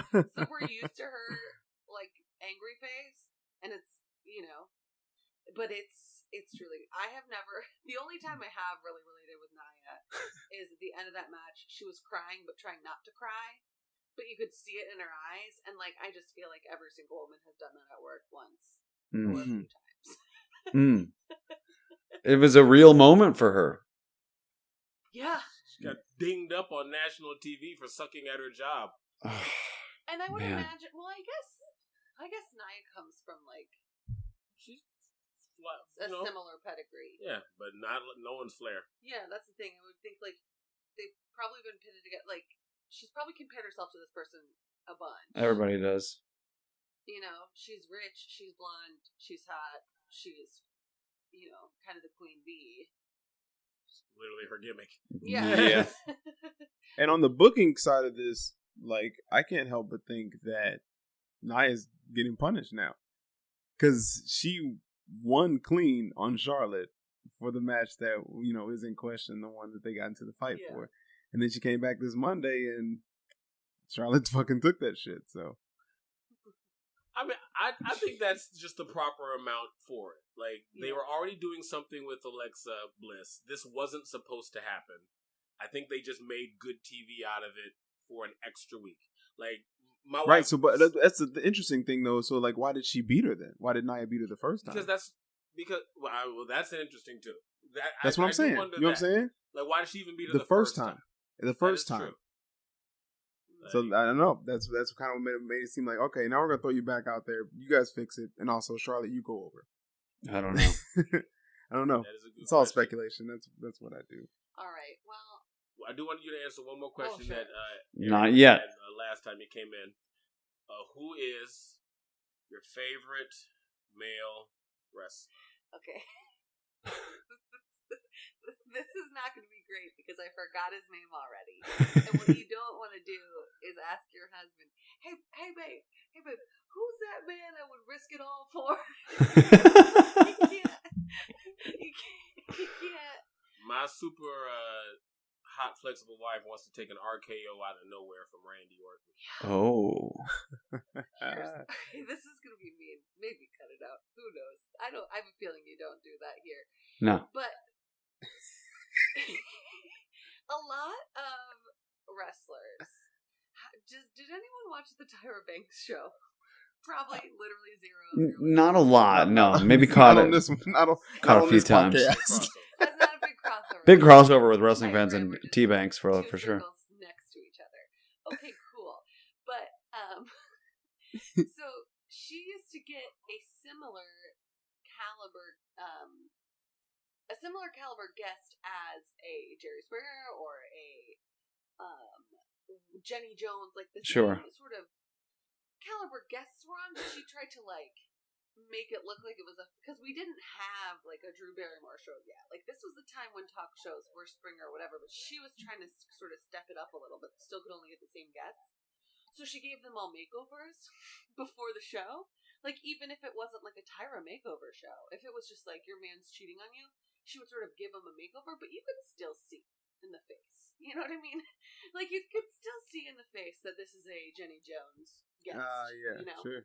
I find a lot of wrestlers now have lots of money and have sort of upgraded in a lot of ways, but you can still tell. Like, you can still tell they're show folk wrestling crimes. You know what I mean? Like,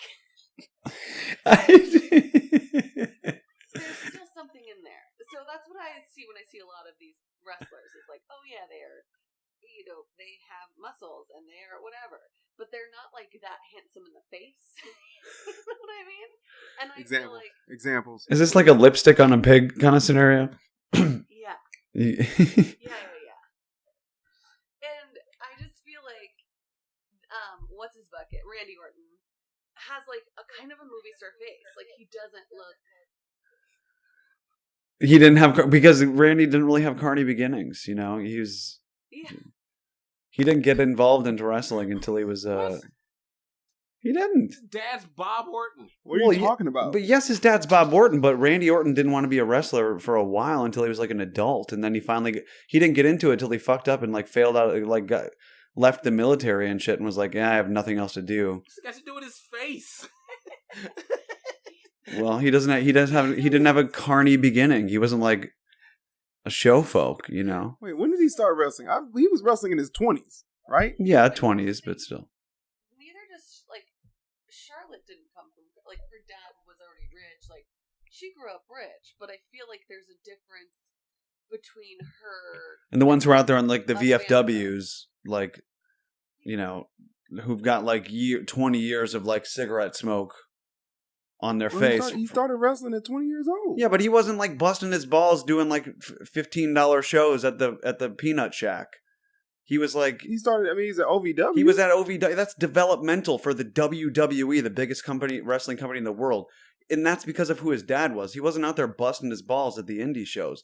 That's like what that whole I know what you mean. That's kind of like AJ Styles. Like he's got like $1 million grooming now, but you look at him like he's a good old boy. Like he was doing Georgia indie shows, and like you can take the boy out of the country, but you can't take the country out of the boy. Rollins, does that do that for you?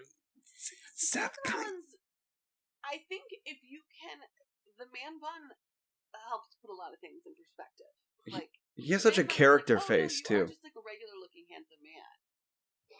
It's the wetness of that curl. You gotta go. Get out. Don't come for the moisture of my man's Thank you for coming to the 420 Wrestling Hour. What? No, we were just thanking you for being on the show. Oh, you guys, it's been a real treat. I've done too many drugs. Okay, bye. We always appreciate your perspective. Ariam, we might have to have your valet on the show to have her perspective on all that as well. Hell yeah. We love getting the outside perspective from people who aren't us, but it's nice to know that at the very least, your wife, JB, was as high as we usually are when we analyze pro wrestling. She was real gone. But yeah, that's interesting to say the least. But that was bonkers, that whole... Speaking on him, though, shit, let's go back to it. I was so fucking excited when RK Bro won those fucking titles off AJ Styles and Omos. Oh, dude, at SummerSlam? Yeah, dude. Holy shit. That was the opening match, right? I think so. I think so, yeah. No, well, yeah. That was the opening match of SummerSlam. You know, Baron and Khabib on the kickoff. Pre-show. Yeah, fucking awesome, man. Holy shit. So glad it finally worked. Great They moment. worked the hell out of me. It was the only big time long term story I think that was on the show that I can think of off the top of my head that I was super Seth into. Edge. Seth Edge, they did a good job of harkening back to the old stuff they had done and bridging the gap to now. So yeah, that one was good too. And they did okay with the Cena Roman thing, even though the match was super entertaining to me. But Promos leading up to it, I thought were great. Yeah, I thought everything about the Cena Promos match leading up to that was good. awesome. no, I did too. But I'm just saying, I was much more invested long term in the RK Bro storyline than Cena coming back and saying I just got 1, 2, 3 over and over again. My wife talked about this one with RK Bro. That one felt like an AEW storyline. A little bit. It felt like something that the wrestlers came up with that the fans enjoyed and they're running with it. So it's just so much more fun to anything that involves RK Bro. Kind of felt to me like Rock and Sock. Honestly, I'm not gonna lie to you. It didn't feel like something they were pulling from an AEW playbook. No, so they were just putting two of their stars together to put the tag team titles on them, and it just formed something that was shirt worthy. Yeah, but it still feels like something that the wrestlers wanted to do. You know what I mean? Sure. That a lot of stuff like Mansoor and Ali Mustafa. don't feel that way. No, he's Ali now. He just has one name. Again? Does he get Mustafa back? He got Mustafa back. When did they take Mustafa back away? I thought They took it away for a while, and then he got it back for a while. He got it back a while ago, though. Praise be. Mustafa Ali, yeah, because it's about the pronunciation he was getting all mad about, which he should have been because he's a heel. But dope name. Yeah, I get what you mean. It's kind of a forced thing, even though they're doing a good job with it. But like that feels like a program. This feels like, just something feels different about that, and that's why I feel like the fans really wrapped around it. And it's true because Randy Orton has said they had their first interaction was not good, and he had kind of got heat for whatever reason. Because he didn't know at the time that Riddle was just that type of dude who was like a stoner who kind of no-sold everything backstage, and he thought he would, be much more of a respectful young rookie and Mr. Orton, thank you, and he felt blown off by that. But he said while he was taking some time off and he saw that he was seeing all of his stoner promos and man, this kid's kind of funny, and then he saw the one time where he just ghosted the promo with Asuka that one time when he was just yeah. Fuck this and that's wheeled off. That's where it started. Yeah, and really Orton feels was like this whole thing started at a disaster. Yeah, Orton saw that and was like, "Holy shit, I gotta work with this kid," and they kind of hit it off from there. But you could tell, you could both just big stoners. Yeah. Even if you don't know all these things, it does just kind of feel that way in a way that you can't put your finger on. Feels that one of those things that was organic, and they turned it into a story, and the fans ate it up, and it was told pretty well, all things considered, and it ended with a happy ending, and it's still going. Yeah, it's good shit. I enjoyed that greatly. What? Oh yeah. So controversy. Mom. I have a lot of thoughts, and I don't know where to put them all. Mostly because, given some time to get away from it, it's starting to work. But what did you think about what happened with Bianca and Becky? It was a roller coaster of Unfortunately sorts. Effective would be the word. Unfortunately effective. That's good. I mean, yeah.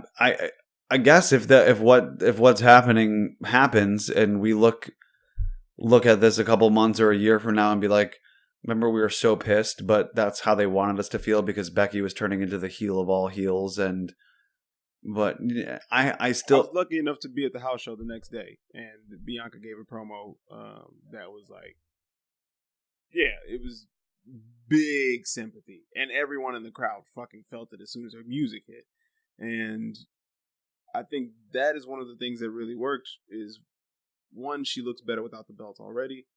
2, she has a lot of sympathy. And 3, to a lot of just talk about them shorts. Just talk about them shorts. And to a lot of the wrestling fans that sold it. that didn't want to fuck with Vic, that really fuck with Bianca, because I'm high as fuck and I can't finish my point. The the fans that don't want to fuck, that really wanted to fuck with Bianca, now don't really want to fuck with Becky. Like, I was looking forward to Becky returning, and now I'm like, fuck this bitch. Yeah, I mean, and if we can look back on this after a while and be like, wow, it was a smart move for them to get heat that way by making Becky win so quickly and make us all be like, what the fuck? You know, and that would help somebody like Becky become heel, who they thought that would be a tough sell because she's beloved by all and it would be a huge pop for her to come back. But that I was really excited when her music hit because they really got me with having Carmella come out and everything, and I was like, "What is happening?" Like, wait a minute, I'm still processing the fact that I'm not getting Sasha versus Bianca right now, and now Carmella's coming out. We just saw Carmella lose last night. At the very least, let somebody else, and then all of a sudden Becky comes out, and I'm like, "Oh shit!" And then we're gonna get this match. And I'm thinking we're going to see like at least like a 10, 15 minute, like nice little match here. And then like what happens? She wins on a new finisher, which was. I think that's the one she's been using. Was it? I don't remember what it was called. Slam. The Manhandle Slam. Was she using that before? Yeah, that's what she took out Ronda Rousey with. Man, shit, you're right. I didn't even remember that. That's on me. Doing the disarm on Ronda Rousey. True. But yeah, I just didn't see that coming at all, and it left a bad taste in my mouth. And yeah, I thought that WWE had done like 2 of its biggest mistakes again, but somehow it seems to be working. So maybe they didn't. Like, I thought they'd made the Bret Hart WrestleMania 9 mistake, where they come back with Hulk Hogan and give it to him one more time. Oh, that's what it felt like at first. Yeah. And then the next night on Raw, I thought we've made the Stone Cold turns heel mistake, where no one's going to boo Becky. And there was evidence that they're not willing to boo Bianca, but they're still not quite willing to boo Becky. Not quite. But I think just because of to speak to what you talked about at the show, the strength of their sympathy for Bianca will help them overcome that. Yeah, if it was and other... Sorry, go ahead. I think part of it has something to do with what you guys experienced when you guys went to Raw in Chicago. Was you're going to cheer for Goldberg. These people haven't seen Becky Lynch in almost a year now, and they're finally back at their first live show that's coming to their city, and Becky Lynch's music's hitting. They're gonna fucking pop because it's Becky fucking. But it wanes. It wanes. It even waned with CM Punk for the. I mean, like it was still colossal, but like it wasn't the same. Not the same as Rampage, no. Oh no, I that's where I screamed all of the words to the Cult of Personality. I mean, me too. We did. And I'm not as much talking about All Out, but even on like.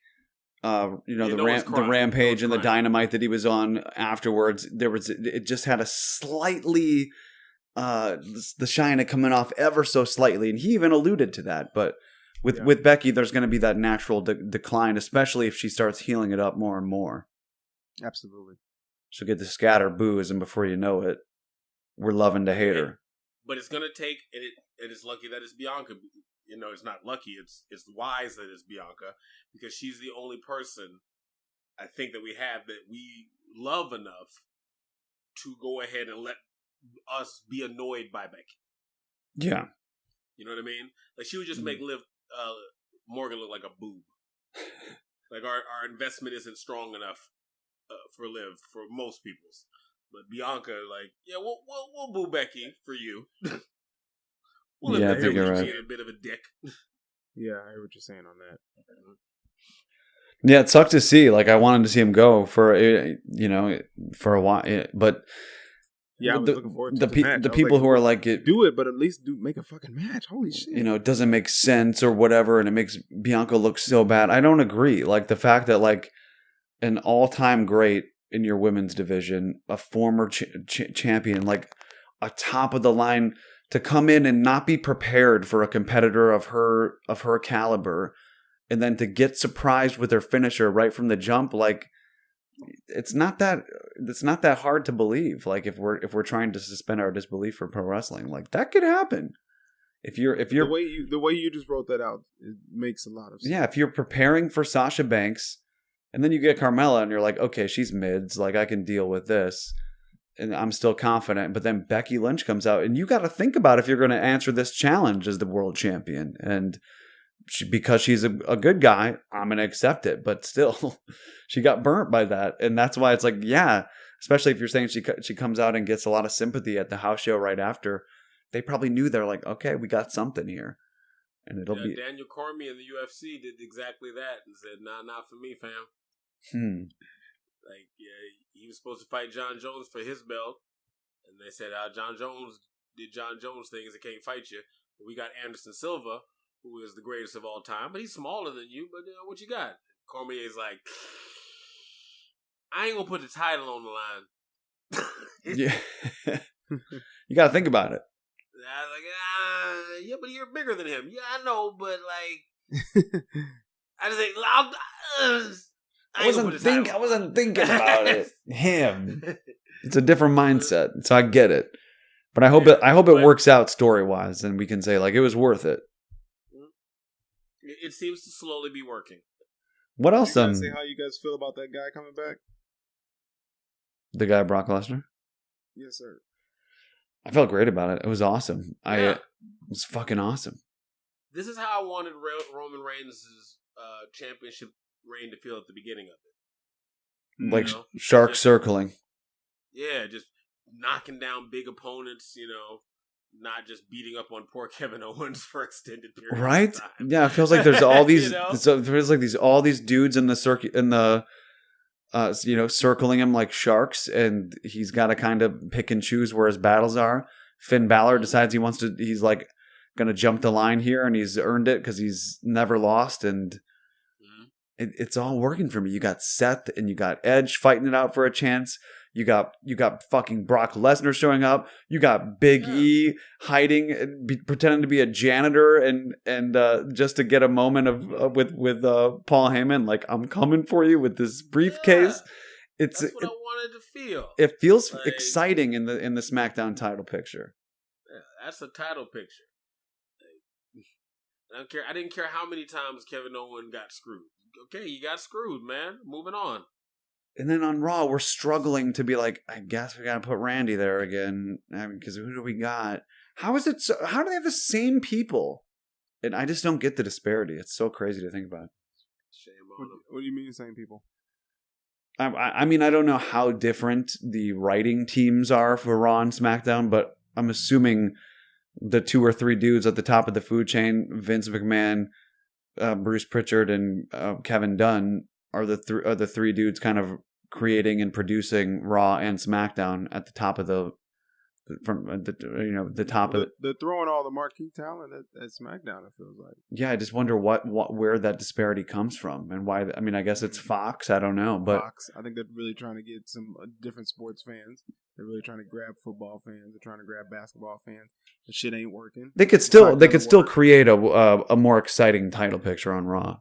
But absolutely, but I don't know why. But they got to quit throwing all the resources at SmackDown. I guess because it's on Fox. It's crazy. Like Becky, they had Cena, and they already have Roman, and then they threw Becky at that bitch. Now they're throwing Brock at that bitch. They had Cena on Raw too, because they were like, "Well, we need you on Mondays too, John." To be honest with you, when he was not going to touch anything on there, he just went on there for no reason. And that's the show with 3 hours to kill. Oh my gosh. Anyways. Yeah, that was SummerSlam for me. And now we're talking as a good segue. We're nearing. Do I exactly. say goodbye? We're nearing an end to an era. What we had. The black and gold era. It was good, man. It's coming to an end tonight, I think, as we speak, isn't it? Is there? Or no. Yeah. Tonight's the last night of it. The last night. That was last night. My goodness, we're gonna have to watch the last of the black. I don't know what that means. I know there's a new colorful logo. The arena looks cool. There were rumors that the same people I just mentioned, Bruce Pritchard and Vince McMahon, were taking over NXT as well. But then I think people kind of dialed those rumors back, and it's like, well, they're kind of like they're taking a more active approach, but you know, Triple H, Shawn Michaels, whoever's there now, are still kind of running the show. I don't know what's going to change, but yeah, that's interesting because I've heard that Triple H has had no say in the recent releases or the rebrand. maybe not the releases, but like the booking of the shows. Right, but he had no say in the rebrand. So at least that's what's being reported. Who knows? I don't know. It's really interesting shit. But yeah, the new arena looks pretty cool. I'm not sure how I feel about the colors. It looks like 205 2.0. So we'll see. Yeah, it's an interesting time for NXT. It used to be like my like home show. It's what I felt the most connected to. This was before AEW, and even when we first started the show about a year ago, that was what I was always most excited to talk about. And now, it's sometimes a labor of love to be like, okay, it's like Friday, and I know NXT was a couple nights ago. I gotta watch that. And I'm still really? I'm still entertained by a lot of it, but it's kind of had an identity crisis, you know. And I'm kind of excited to see it just go one way or the other and see what happens. The identity crisis hasn't really changed me very much yet because I don't know that any of the matches have really changed. Like the programs that I'm into are like, you know, the women's division, which is still pretty consistent. I was into the LA Knight, Cameron Grimes stuff. I'm into the Ilya Dragunov stuff, which he's a small dude. That was good. I like the feud with why am I blanking on their names? Walter? No, the As fuck. because it's a show about weed and wrestling. No, Hit Row is who I'm thinking of. Hit Row and Legado and Legado Fantasma. Yeah, that's a really fun feud going on. I like I'm saying, I enjoy a lot of things on the show, but I don't know, just bringing Samoa Joe back and the layer of Karrion Kross going through everybody on that roster and then being a completely different dude. I know we're not supposed to believe that they're all one world, but I as a fan have a hard time suspending my disbelief and getting my wires crossed of like, oh wait, I'm supposed to believe that this dude was like revolutionary and could destroy anybody except for, you know, Samoa Joe, who vanquishes him, but now that dude's gone and he's kind of a joke elsewhere. He's not a joke, but he looks silly and he's watered down. And we're telling jokes about him. Yes. So, joke worthy. Also very cynical. I try not to be. No, we are. We can be. We weren't so cynical a while ago. Like we were children. We were full of childlike wonder and piss and vinegar and weed and wonder. A little while ago, it can be brought out of us. Like shit they doing to Karrion Kross ain't right. It ain't right. No. It's all subjective. So first of all, this one's objective. Shit ain't right. I'm calling. What's not right? The way they look, how they have done my boy. It's the presentation's watered down. It's a complete different delivery of the character than it was on the other show. It's like they took away the things that people liked on purpose. Yes, and it's the meddling of like, okay, now that he's on Raw, let's give him a new shine. Let's put these straps on him and make him have a mask when he comes out. Cut off the intro to his song that builds up the vibe and the mystique of the character.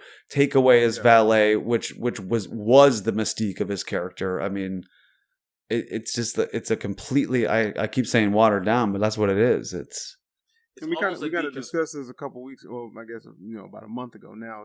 Is that the plan was for Karrion Kross to continue losing to Jeff Hardy, but then Jeff Hardy got COVID, so then they rerouted and Keith Lee ended up beating him, and it was supposed to be he was going to keep losing to Jeff Hardy until they brought back Scarlett. Yeah, we talked about that, and that's something. That's a story, right? But that story got rerouted, so now we're in Nowheresville. Why is it? Why is the answer then like that's the problem with them? Is they're like, I guess we'll go back to that story whenever we can and hope that the fans forget that we just like went 50-50 booking with Keith Lee for a couple weeks, then had him beat Jeff Hardy when he finally came back. And now we're not doing that story anymore because Jeff Hardy now beat like Humberto Carrillo or somebody. I don't even remember who he wrestled. Not Jeff Hardy. Scarlett's still gone. Carrion. Yeah, but why? I think we're still in it. That's what I'm saying. I don't know. If the idea was for him to be irrelevant until Scarlett joins him by his side, then maybe that's what we are still doing. I hope so. I'm not saying dude. I hope like I can come back in a month and be like, wow, I really hated on that story, but they were getting me all along, and now. But I don't know. I think you can hate on it all you want. I just don't know that, like, subjectively, we can say that it's complete trash yet because we haven't really seen it fully unfold. I don't know. Mick Foley was talking about it, and he's right about everything. Look, you can come to the party. Look, you can come to this party early, or you can come to this party late. But we gonna be at this damn party eventually. All right. I might be the first person of us at this party. I might be sitting. You thought you were the first person at the Keith Lee party, but then you had to Homer Simpson your ass back into the bushes and say, "Oh shit, maybe I should shut the fuck up." Don't turn my compassion against me. They played. All right. They played me. All right? I think your compassion turned on you. Your compassion it did turn on me. Yeah. I just wanted to give my man a hug, and they left me with jokes. Yeah, I don't know. We'll see. The entrance sucks. I don't hate the costume, honestly. I want to hate it more than I do. I think we just heard Gary I'm a freak. But it's not. Listen, Arian was a leather daddy. I'm kind of in the I can't put my finger on. No, you I don't know why I like it. It just reminds me of happy times. The finger doesn't go on it. It goes in a hooking motion. That's where it goes. Yeah. I was just a big fan of that dude on NXT, and a lot of people weren't. So I kind of feel like I'm in the minority there. But I thought he had that kind of Goldberg-esque shine on him where it's like this dude could just continue to roll, but then right around the time I guess that fans came back, it was like he's getting a way different reaction than I thought he would. I think I'm more in the minority here than I thought I was. Weird. And then all of a sudden it was like even that they kind of lost confidence, and it's just a weird thing. I don't know, but I'm nothing but open-minded, so I hope it works out and that Scarlett finds her way back into the storyline somehow. She needs to. He needs him. I think I tweeted yesterday. He needs her. We need Scarlett, and that includes Carrion. But more importantly, we need her. What else happened at TakeOver? What's going on in NXT here? Cameron Grimes won his $1 million championship back. Dope. And then got it stolen from him from the guy who gave it to him and replaced with a toy. money. Still a snake at the end of the day. Still a fucking snake. That was a great story told. Yeah, good ending of the program. From beginning to end with Ted DiBiase first doing those vignettes with Cameron Grimes, all the way to them becoming a team, all the way to him leaving in the sunset. Fooling him one more time just for fun. Just great. Not over easy. Yeah. Raquel retained. Yeah. I didn't see that shit coming. And I like her. Where were you at? I had picked Dakota Kai to win. I was rooting for Dakota Kai to win. I thought it could have been Dakota Kai's time. And I wasn't that mad at it. I like Raquel a lot more since Dakota turned on her, as we've talked about. But I was bummed because I wanted Dakota Kai to win, and I kind of got worked into believing that she was going to. And then who was it that came out afterward? Kaylee Ray. Yeah. And I'm just not. I don't have an attachment to her. It wasn't a big pop for me. Again, I don't want to besmirch Kaylee Ray. She reminds me of Kylie Ray, and I'm like, there's only one Lee Ray or Ray Lee or whatever there's only room for enough of them in my heart, for one of them in my heart, and it's Smiley. So like, and then she can't come to WWE because they changed her name to like Grinning Jen. This exactly. Kaylee Ray didn't excite me that much after this match, and as extremely talented as she is, and she would absolutely destroy me in a wrestling match or in anything probably. I wanted this to be a night where I was celebrating Dakota Kai. I'm with you. I wanted to see Dakota Kai win this, and seeing Raquel win it wasn't bad because I was like, okay, good for her. Okay, she's kind of stepping into her own. She's having a real fucking reign. Big mommy, I think cool. I think it's gonna be a little bit more of a pass off, but yeah, she's here to stay for a sec. Yep. You know how long ago Takeover was? A long time ago, right? Mm-hmm. Adam Cole still worked there. Adam Cole was on Takeover, was he not? He was on Takeover. This is so crazy. This was the culmination of Kyle O'Reilly and Adam Cole. So it's like that's null and void now. Adam Cole doesn't even exist in that world. He's on a new show. He's on with a new company, and it's so wild. It's a beautiful thing because good for Kyle. I'm glad that it went the way it did for Kyle. it had to, Friends. but Good friend. Yeah. Good friend. Got afraid to be. I don't really remember the match much. The culmination of I wasn't a fan of the. I'm not a huge fan of the best of three because very rarely is it going to go like, oh my god, Adam Cole won or Kyle O'Reilly won both falls and we're not getting the third fall in a steel cage. Like you knew the cage was going to come down. Right. And fucking put up that cage for nothing. It's I like thought we're that gonna. would have been a nice swerve. I wish that would have happened, and especially if they knew that they were losing Adam Cole to really put Kyle O'Reilly over. Like this motherfucker got him in 2 falls, and Adam Cole's just like shocked beyond belief, and that's the last we see of it. I think that would have been more effective, but we had to get all drawn out with like. I bet they probably wish they did now. Exactly. You know how bad Adam Cole wanted to be in AEW.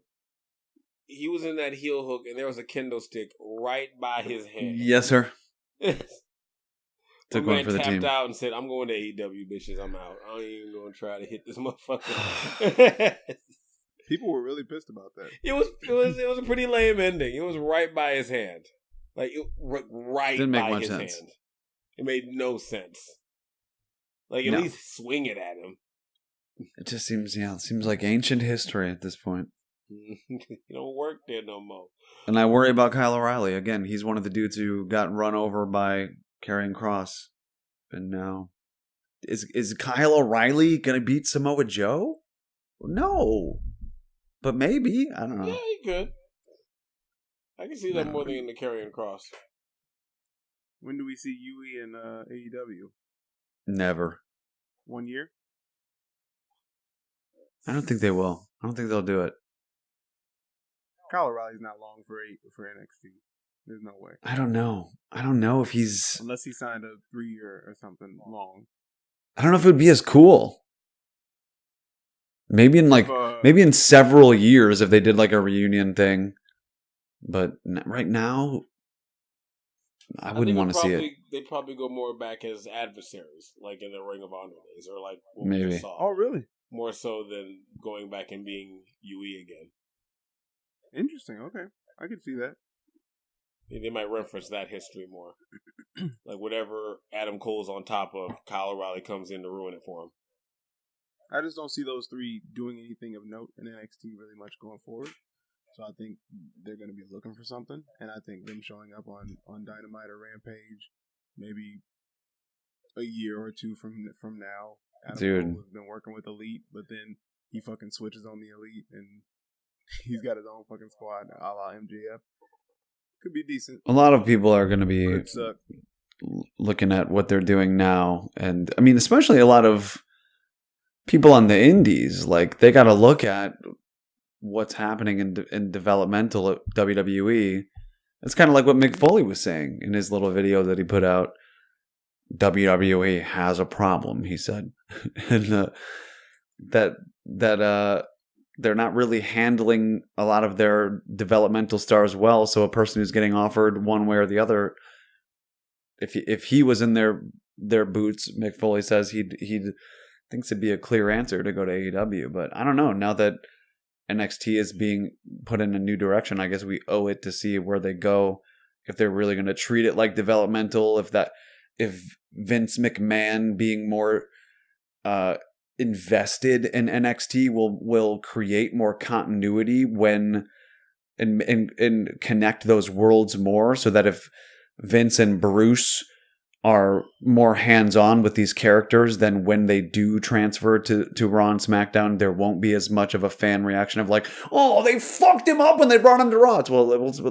They're more invested on NXT now, so they're going to see those characters through, and it will seem more like one world. If I'm trying to spin it positive, that's what I hope. Yeah, that could be a really big help. That is one thing I think we'll see a lot less of. There won't be any more superstars at the top of the card that we are expecting to do well that Vince doesn't like. Right. If they're at the top of the card, they're at the top of the card because Vince likes them. This mentality that like he's not a Vince guy, so now that he's on my show, I'm going to put my fingerprints all over him. Like he'll already have done that. So at least at the very least, even if the characters are maybe a little less indie or whatever, and from the jump on NXT, we'll see our indie wrestling. Let's just call it like it is. Right on. We're good at wrestling. They're going to have less of their indie gimmicks and more. All of that'll get washed away in developmental. You know? And that'll come with its own set of problems, but it will possibly clear up that one. Only time will tell. Yeah, we'll tell. We're gonna miss you, Gargano and Ciampa. But I think if they sell them to Disney, that's gonna be like the fucking nail in the coffin for me. That'll be wild. It's just the difference. It'll be the difference in products, which is I'm glad we have a worthy alternative at this point. Not that like things like Ring of Honor and New Japan weren't worthy alternatives, but they weren't on the scale that AEW is now with their TV deals and clearly the star power that they're able to attract now. And AEW is making TV shows and doing wrestling shows literally for the fans. They're doing things that they know the fans will like, and WWE is at the point where now they're a big corporate machine, and their bottom line is taken care of. So they don't really give a shit what we think. It's true. They can kind of do what they want, and it shows in the storytelling and the programming. But you know who does what we want? Dragunov and Walter. It's true. They do the stuff we want. It's true. And that's kind of what NXT has been. NXT UK. That's what NXT was for a long time before AEW was there. It's like where we went to see like that indie kind of style on the mainstream, and now we just kind of have that in AEW. Yeah, we do. Yeah, we fucking do. Yeah, the Walter Ilya Dragunov match was dope as fuck. Incredible. So fucking hard. They hit each other so fucking hard, and I just don't get it. I really don't. Was it better than the first one? It is interchangeable. You know I agree. I think I agree. Yeah. For the title change, I'd say yeah. But that might put it over the top, yeah. Dragunov getting the win this time. Oh, that does it for me. It's one of those matches that I would assume by submission. Exactly. Yeah, that was Walter. That was pretty cool. Submitting. Yanks him up by his neck. He worked that neck all night. So what do we think? Main roster? What do you think? For who? Walter or Dragunov? For both? NXT. Walter. NXT? Yeah. So we got to take that belt off of Samoa Joe. Hey. Oh. Hey. Walter and Joe. Now that gets my attention. Oh shit! I didn't even think about that, JB. Oh my god! That's why I'll kick back and relax, baby. he's real chill about this NXT shit. Book this shit. Oh my god! That's pretty fucking dope. I love it because I really don't know who else. No, I think we'll have some good matches with Kerry and with Kyle O'Reilly. Like he'll tap into the Samoan submission machine side of Joe. Like that'll do some cool stuff, and there'll be some close calls there. But like I think Walter can come take that belt. Mm-hmm. Or maybe this Christian Casanova will cash his contract in and become the NXT champion. Carmelo Hayes. He used to be Christian Casanova. He's going to cash it in on Ted DiBiase. I think I was using his indie name, but yes, Carmelo Hayes. Gotcha. I was like, who the fuck is Christian Casanova? I'm pretty sure that was his indie name. I believe you. I just didn't know. Yes. That was a little swerve on me too. After they were like NXT is going to be all big dudes now. If you're small, you're fucked. And then he fucking beat Odyssey. He beat Odyssey Jones. Which that was a good match. It was. I like this dude Odyssey. He's got so much fucking charisma, man. Yeah, I shit on NXT a little bit because I'm just responding viscerally to like how excited I get to watch these shows on a weekly basis. But when I really think about it, there's nothing really bad happening on NXT. It's mostly good. I like the Index stuff. Like it's mid for sure. It's not mind blowing AEW right now, and that is what we have to compare it to because they were in the trenches together. It's true. They're just going in opposite directions right now, and I think that hurts us. Like it's really sad to watch. I think that's what it was for a while. It was like Wednesday nights. It's like what is NXT gonna do versus AEW? Now it's like no. AEW is its own whole other thing, and NXT is a smaller show on WWE programming. Bro, and I'm really excited to watch there. Rampage, bro. I'm excited to watch Rampage. Yeah.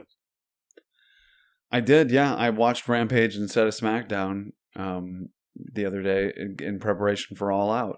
I was like, I gotta watch Rampage. Before and after. No, I actually watched him on Saturday because I wasn't free on Friday night. Yeah, and I only had time for one, and I was like, I gotta watch Rampage because I gotta see what happens because I'm going to All Out, and I still haven't finished SmackDown either. Oh man! So you didn't get to see the Roman Finn match? I did not. I haven't. Damn. I haven't seen it yet. But you can. I know the outcome, and I know that the like we mentioned in the pre-show that the demon has been summoned. Yeah, they just flashed those lights like goom goom. Roman's looking around. How do you feel about that? How do you feel? Come on, talk to me about your boy. I mean, at the very least, I'm glad that it wasn't like the match on SmackDown and then Finn is taken care of and we don't have to worry about Finn anymore. And he's got other competitors because I'm in a very small minority of people who are like rock schmuck. I want Finn Balor to be the one who vanquishes Roman Reigns. I think that'd be a great story to tell. As just a guy who's a huge Finn Balor fan, even though he's like 40 years old, I still think of him as like this young, build your company around him kind of star. But I don't know. We saw the Demon versus Roman already, have we not? No. It's funny because I saw you muting while you were coughing.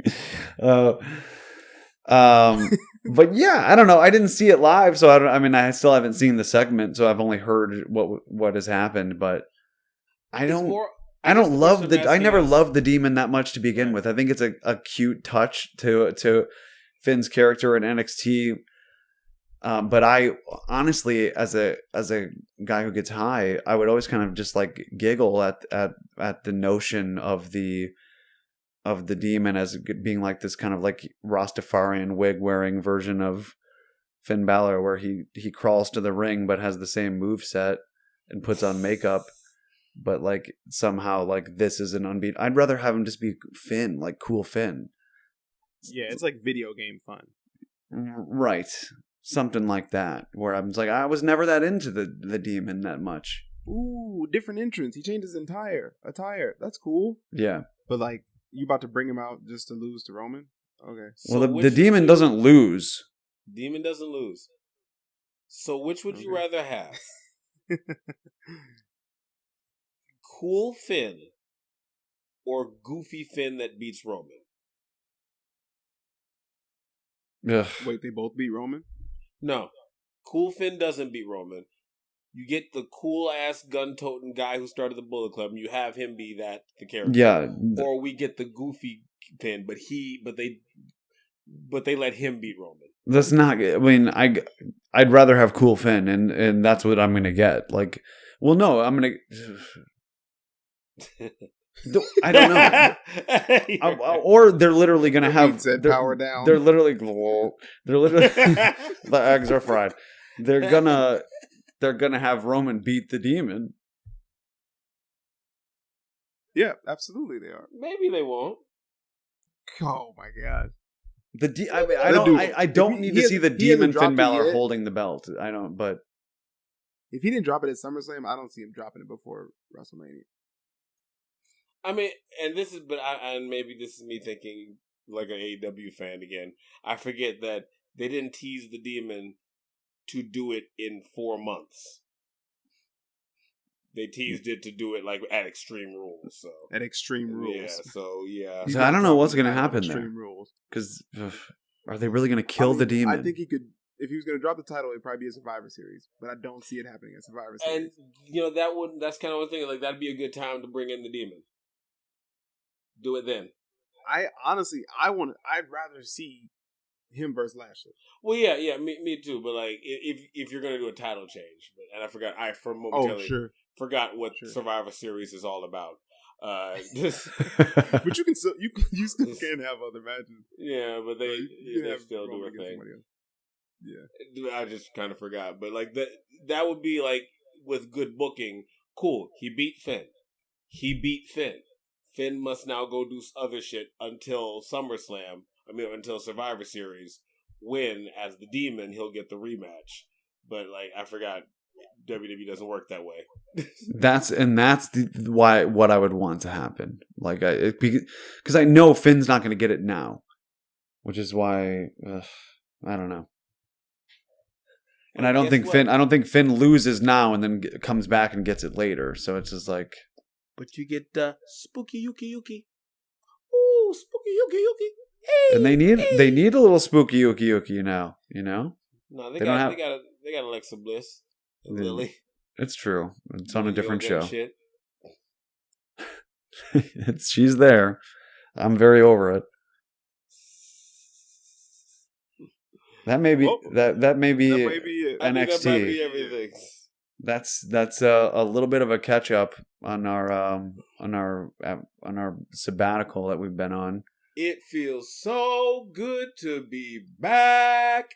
Finally, the Weed Prophets have come back to the 420 Wrestling Hour, to the dozens and dozens of listeners. And we couldn't be happier that I hope we've brought joy and excitement to somebody's life when this episode pops up in your feeds in the next day or two and you say, oh, they came out with an episode. I almost forgot about those frickin' guys. But no, we're still here. Check us out on the new YouTube channel. New YouTube? And we got a new TikTok channel. Ooh. 115 followers. What? We got a fucking video with 35,000 views on that. Dude, I don't even have TikTok on my phone. This is impressive. We are 3 millennials, I think. And that's a very Gen Z thing to do. And we've been on Twitter for a while now, like over a year. And we've been on TikTok for just a couple of days. And we already have more followers on TikTok than we do on Twitter. Yeah. Kind of crazy. So maybe we got to switch platforms. Engagement is happening much quicker over here in the land of talk. I'm about to start taking some stuff that JB took, on the YouTube page, and I'm gonna take because you can put 5-minute or 3-minute videos on little clips. I'm take little clips from our YouTube page and put them on the fucking TikTok. Hey, and that's the place we should be doing stoned reactions to some wrestling shit. Hell yeah! So look out for that, and on the next episode, this is the end of an era on the 420 Wrestling Hour too, just like NXT. We might have a little switch up of the format, so look forward to that too. Vince McMahon and Bruce Pritchard have taken over producing of the show. So at the very least, you're going to see more continuity and stuff when one of us gets called up to a more professional podcast. They won't fuck with our character. We got that con money now, so we're good. Oh man, but I hope you enjoyed it all out. If you were there, it's something that we'll all be able to look back on many a moon from now and be like, "Hey, great grandson, I was there." And he'll be like, "What? The one time?" Yeah, I was there. It'd be crazy. Oh shit. All right, baby.